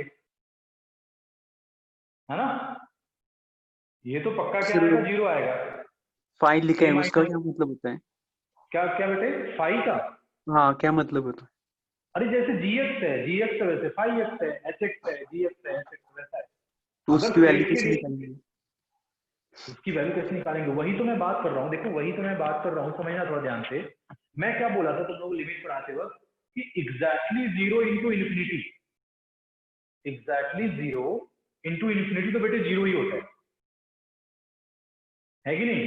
हालांकि मैं अगर तुमको चाहूँ ना तो सिंपल सा मैं बात करके हटा सकता हूँ, यार ये 0 हो गया, 0 इंटू फाई ऑफ ए क्या हो गया, 0 हो गया, काम खत्म, बस मैं ऐसा ऐसे कर दूँ। लेकिन तुमको मुझे इसके बारे में समझाना है, क्वेश्चन की ब्यूटी क्या है, एडवांस में पूछा क्यों इसको, करेक्ट है, वो जानना बहुत जरूरी है। मैंने तुमको बता रखा है पहले ही कि एग्जैक्टली जीरो इनटू एनीथिंग, वो एनीथिंग अगर इन्फिनिटी भी हो तो भी वैल्यू कितनी आती है, जीरो आती है। अगर एग्जैक्टली जीरो हुआ उसमें किसी से भी मल्टीप्लाई करो वैल्यू कितनी आएगी, जीरो आएगी। लेकिन बेटे अगर वो टेंडिंग टू जीरो है, अगर वो क्या है, टेंडिंग टू जीरो है, तो फिर tending to zero into infinity indeterminate form होता है, याद होना चाहिए तुमको। Tending to zero into infinity क्या होता है, इनडिटरमिनेट फॉर्म। बात समझ में आई? बोल ही नहीं रहे हो। हाँ सर। है कि नहीं? अब मुझे तुम ये खुद से बताओ कि ये जो a माइनस ए बना है, a माइनस ए, वो टेंडिंग टू जीरो है या एग्जैक्टली जीरो है? एग्जैक्टली जीरो है ना? वो एग्जैक्टली जीरो है, क्योंकि यहाँ पे हमने क्या रखा है, F of A, exactly F of A put कर दिया है। बात समझ में आई बच्चे? तो ये क्या है, एग्जैक्टली जीरो है, एग्जैक्टली जीरो इनटू एनीथिंग क्या होगा, जीरो होगा, जीरो, और नीचे क्या आ गया, एच। समझ में आई बात? अब ये एच से एच, बोलो। वो जीरो कब नहीं होगा, फिर से बताओ। जीरो कब नहीं होगा, जब इसके बारे में अगर नहीं दिया हो कि ये फंक्शन कॉन्टिन्यूअस है कि नहीं। अगर इसके बारे में दे दिया कॉन्टिन्यूअस है, मतलब इसकी वैल्यू तो फाइनाइट आ जाएगी। इसकी वैल्यू अगर फाइनाइट आ रही है और ये टेंडिंग टू जीरो है तो भी जीरो आएगा। लेकिन अगर इसके बारे में कुछ बोला ही नहीं है कि ये फंक्शन कॉन्टिन्यूअस है कि नहीं, और ये टेंडिंग टू जीरो आ रहा है, तब हम नहीं बोल सकते कि ये जीरो नहीं हो। क्योंकि सुनो, मैं इसके बारे में जैसे क्वेश्चन में दे दिया है कि फाई एक्स इज कॉन्टिन्यूअस, अगर यही नहीं दिया रहता तो फाई ऑफ ए की वैल्यू तो इन्फिनिटी भी हो सकती थी, और उस केस में अगर ये टेंडिंग टू जीरो होता तो फिर इसको हम जीरो नहीं बोलते, श्योर नहीं होते। करेक्ट है? ओके, समझा समझाऊं? चलो जी, एच से एच कट जाएगा बेटे। अब लिमिट की वैल्यू पुट कर दो, एच की वैल्यू जीरो पुट कर रहे हो तो वैल्यू कितनी आ रही है, फाई ऑफ ए। क्या आ गया, फाई ऑफ ए। तो this is the are H D. बात समझ में आ गया सबको? बोलो बोलो यार। हाँ सर। हाँ ओके। अब आप एलएचडी निकाल के बताओ, एलएचडी आप निकालो और बताओ एलएचडी आरएचडी सेम है क्या? एलएचडी फटाफट तुम लोग निकालो।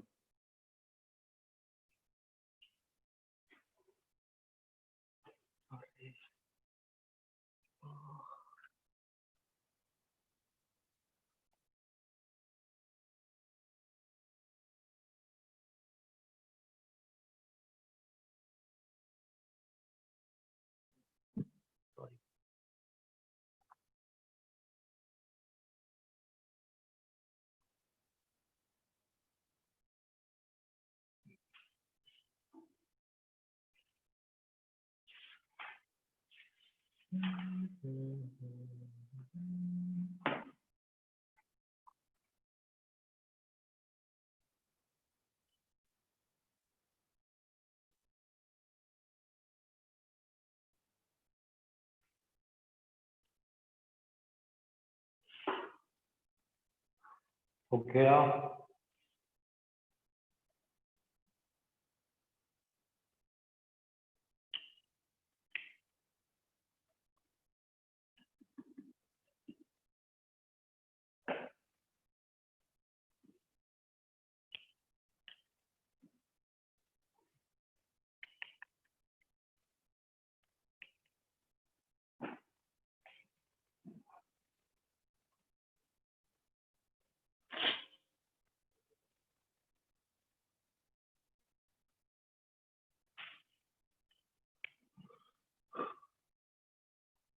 हाँ सर, सेम आ रही है।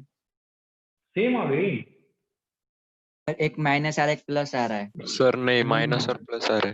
राइट यार, आरएचडी में बेटे फाई ऑफ ए आया, उसमें माइनस ऑफ फाई ऑफ ए आया होगा ना, क्योंकि नीचे माइनस है बेटे।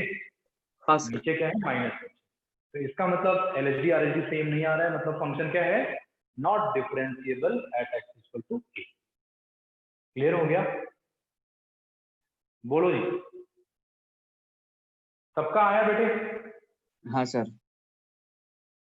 चलो ठीक है। एलएचडी मुझे निकालने की जरूरत नहीं पड़ेगी ना, निकालना पड़ेगा तो मैं निकाल देता हूँ। यहाँ पे एल लिख दूंगा, यहाँ पे माइनस लिख दूंगा, यहाँ पे माइनस लिख दूंगा, यहाँ पे माइनस लिखूंगा, और क्या लिखूंगा यार, और यहाँ पे माइनस लिखूंगा, और कहाँ लिखूंगा, इधर लिखूंगा, और तो कहीं नहीं लिखूंगा। और यहाँ पे माइनस एच का मॉड तो एच ही होता है, और यहाँ पे माइनस लिखूंगा, और यहाँ पे माइनस लिखूंगा, एच से एच कट जाएगा और वैल्यू आ जाएगी यहाँ पे माइनस। समझा क्या सबको? हाँ बच्चे, हाँ ये चीजें थोड़ी हजम नहीं होगी। माइनस ऑफ मॉड एच है ना, माइनस ऑफ मॉड एच, देखो माइनस ऑफ मॉड एच तो बेटे एच ही होगा ना, क्योंकि एच को मैं क्या बोलता हूँ, स्मॉल पॉजिटिव क्वांटिटी। अगर माइनस का मॉड लोगे तो एच ही बाहर निकल जाएगा ना। क्लियर हुआ? या सिंपल ऐसे लिख सकते हैं, ये क्या है, ये पूरी क्वांटिटी क्या है, नेगेटिव है। अगर मॉड से बाहर आएगा तो माइनस ऑफ माइनस एच आएगा, तो एच बन। अभिजीत क्लियर है? हाँ सर। ओके, चलो, this is all about today. Take care, bye bye.